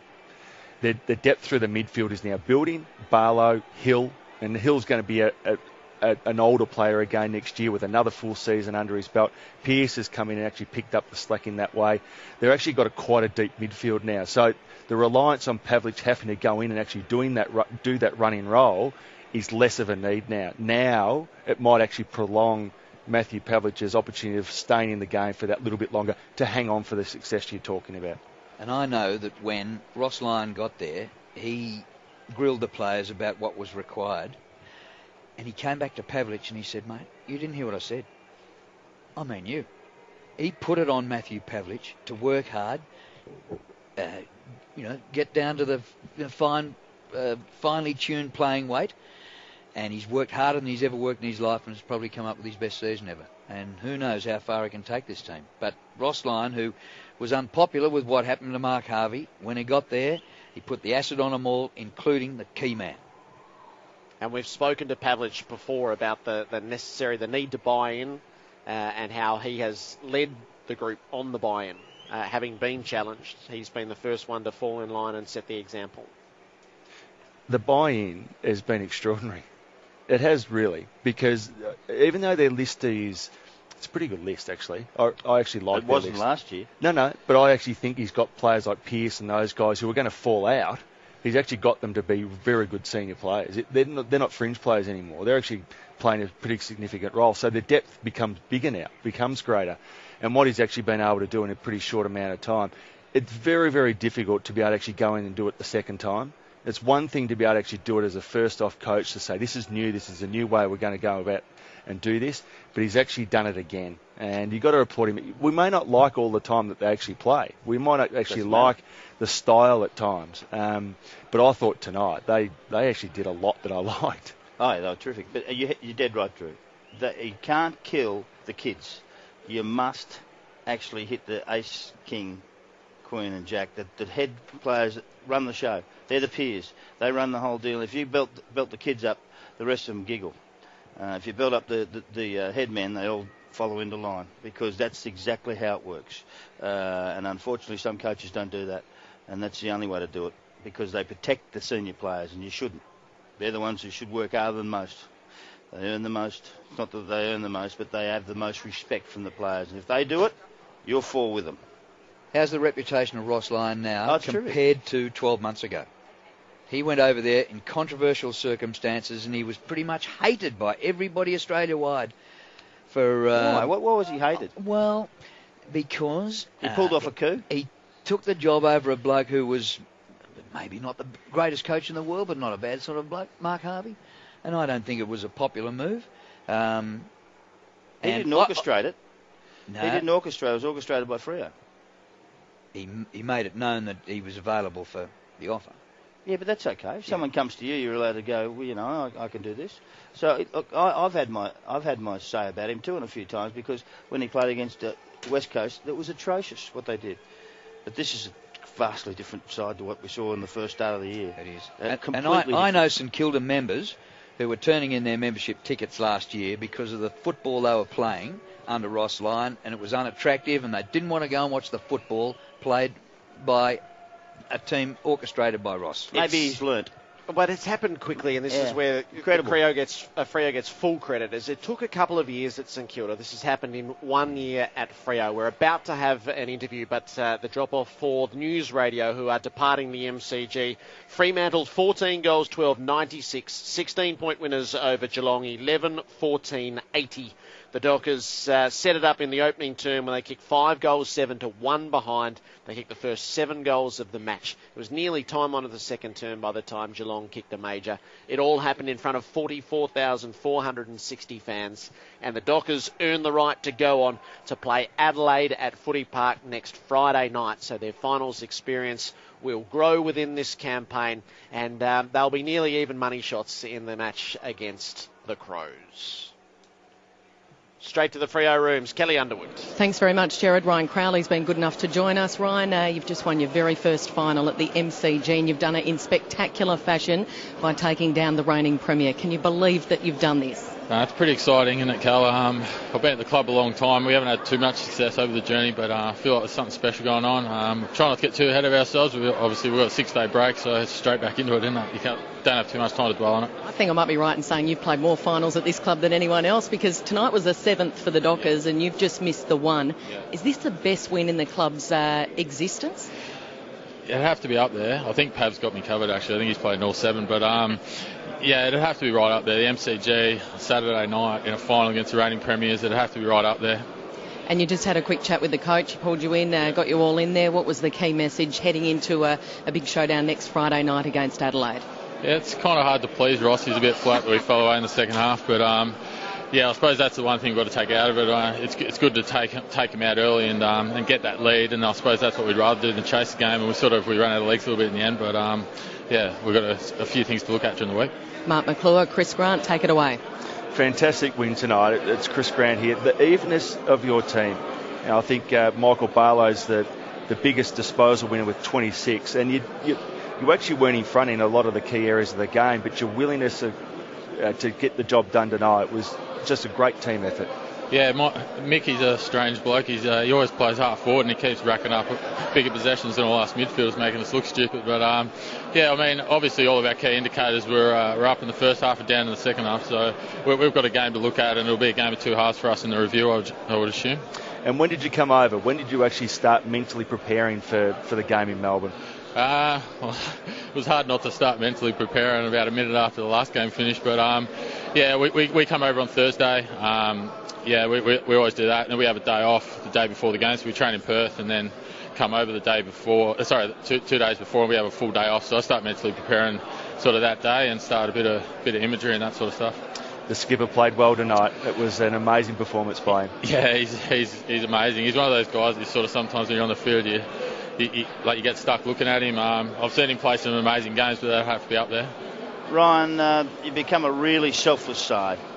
Yeah, well, that's part of Ross's mantra, isn't it? And he likes guys that do a role. And I think once you start seeing the results of those roles, and when you're executing, it makes it a lot easier to sacrifice yourself for the team. And he's also changed the personality, what we see, of players on the ground, how they play, how they carry themselves, what they actually portray as a Fremantle player. Yeah, well, I can't speak highly enough of Ross. I probably wouldn't be at the club if it wasn't for him. So obviously there's a few things that happened in the last year, so I can't speak highly enough of him. He's bringing a hard edge to us and a professionalism that we've probably not seen at my time at Freo. How far can you go? Oh, yeah, you can go all the way, can't you? I reckon you're young enough, fit enough, strong enough. I mean, you're exciting enough. You've got all the elements you need. Yeah, well, I think we've proven that over a short period of time now that our way of football will stand up, and it'll stand up against anyone. So as long as we can bring that week to week, I don't see why we can't beat anyone. So you've been there a while. The difference that Ross has brought is, are you fitter? Are you playing a different style? Can you just nail it in what he's brought to the club? Yeah, I'd say we are fitter, but I'm sure the whole competition's fitter, you know what I mean? He's just got a really solid game plan. It took us a little while to get used to it. We were probably over executing a few structures and just taking them to the nth degree. And once we learnt how to do it both ways, I think we're showing some good stuff. Drew, did you speak to my dad the other week and it cut out? couple of weeks ago, it did cut out. Yeah. I appreciate you putting us together with your father, Larry. I was a bit worried, to be honest, because he's terrible on the phone. Terrible. But he didn't dob you in. It was good, but we were cut off. No worries. Yeah, Is he in the rooms with you now? No, he's not. You'll never believe it. He's never been overseas in his life, and he's in France at the moment. And they're a little bit worried that we're going all right. They might have to cut their trip short. So he told us he was a better player than you. Yeah, but he couldn't kick over a jam tin. He's got the worst two knees I've ever seen. But he did teach me everything I know. So. Good on you, mate. Ryan, well done. I just can't quite recall the story. Why were you on the way out of Freo? Your choice, or was it going to end with the club? No, definitely not. It wasn't my choice. I had a couple of years where I'd struggled. I wasn't playing midfield and sort of playing as a defensive forward, and the club was sort of looking to maybe trade me. And yeah, it looked like that was what was going to happen. But then when Ross came in, he was pretty keen to keep me around, and he just told me if I lose a fair whack of weight and get fit again, he'd play me in midfield, and yeah. So what have you changed within your game to be able to do that? Yeah, well, running was always a big part of my game. When I was trying to play as a forward, I put a bit of weight on, but I went away over the break, and 3 days after the season finished, I started my pre-season, so I dropped a heap of weight and got fit again. And I feel like I'm running games out as good as I ever have. So you played on all the stars. Yeah. Who works you over the best? We're talking just pure running. Travis Boak runs like an animal. But then you got the blokes that accumulate that are really tough, like Joe Watson's by far the hardest opponent I've had this year. And I think he'll go all right in a couple of Mondays. I think we'd better organise for Larry to get back from France. There's massive times ahead. Yeah, well, I'll give him a call tonight and see where he's at. He's probably on the Champs-Élysées or something.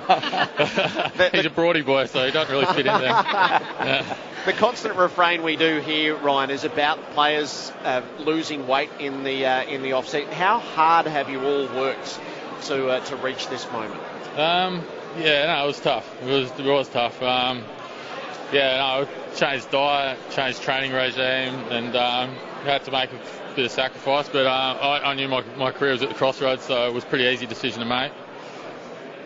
Well, it's exciting times ahead. We'll see you next Friday night in Adelaide. No worries, lads. Thanks a lot. Ryan Crowley with us on Grandstander AFL. Fremantle 14 goals, 12-96, defeating Geelong 11-14-80. Sometimes you can ask a question and get a really surprising answer. Boat, running animal. Watson, he was the Brownlow favourite for a long time. Might have lost a bit of ground in the succession of losses the Bombers have had late in the season, but it's great to talk to blokes about what goes on in the middle and who you play on, and how Ross worked them over. He sounds a very honest bloke too, extremely honest and straight and basic. And why wouldn't you be? They're having the time of their life, those blokes. Yep. Come from nowhere, got into the finals, beat last year's premiers. Well, can it get any better than this? Maybe they can go a couple more weeks. So there's two players on their list who were out. And they've played a significant role in tonight's game. It's a fine line, isn't it? Don't forget Walters. He was the other one who was was turfed as well. And they're just the ones we know about at the moment. I mean, he's clearly come in and whatever plans there were to unload them all, Ross has come in and sort of seen, wanted to at least test them under his method. And I guess at St Kilda, that was one of the tricks, is he got a lot more football out of players that we all derided. And yet he was able to find roles for them and make them good players. And the best example I can think of is Zach Dawson. And he took him with him from St Kilda to Fremantle. How many other coaches would be giving Zach Dawson a regular game? But he's done this twice, though, hasn't he? He's done it at St Kilda. And it's no disrespect for those players, because we have enormous respect for their ability to get the best out of themselves. But you need the figurehead to be able to drive that. And Ross Lyon's done that. Jason Blake has now played 200 games of AFL football. He would never have thought after 30 or 40 games that he'd played 200 games. But Ross planted that seed. He planted that seed in his mind. Now, Grant Thomas may have had a moment in that too, but there were players in the St Kilda team, without being disrespectful to them at all, who played grand finals, who would have struggled at other clubs because they wouldn't have actually seen the benefit of having those players in the team. Dempster's He's doing it again. Dempster's done it again. And he's going to win their best and fairest, I reckon, Dempster, this year at St Kilda. So good luck to him. And you said tonight, best game you've seen Adam McPhee play. Absolutely. Now, Ross must have had an effect there. And Kepler Bradley. To all of us, he looks like a galumping galoot. But he keeps getting a game and keeps doing the team thing. And that's what you need to do with him. Or else you don't play. You do not play. He got good results tonight from players that he hasn't used. He hasn't been using Bradley, and he hasn't been using Silvani, and yet they didn't feel... They clearly weren't disenfranchised from the team. It was when the moments come, they knew what they were supposed to be doing, and they completely outpointed Podsy, Adley and Hawkins, who had looked like a volatile force up front and were just unsighted for virtually the whole night. It was like cloak and doors tonight for those two. So Freo go on to play Adelaide. Geelong's season is over, so let's spend a little bit of time there before we do the better players, the votes, and I think Kelly will switch rooms and see how we go there. Geelong. To Geelong's future or the Geelong tonight? Probably Geelong now first, yep, and then the future. Well, certainly early in the game,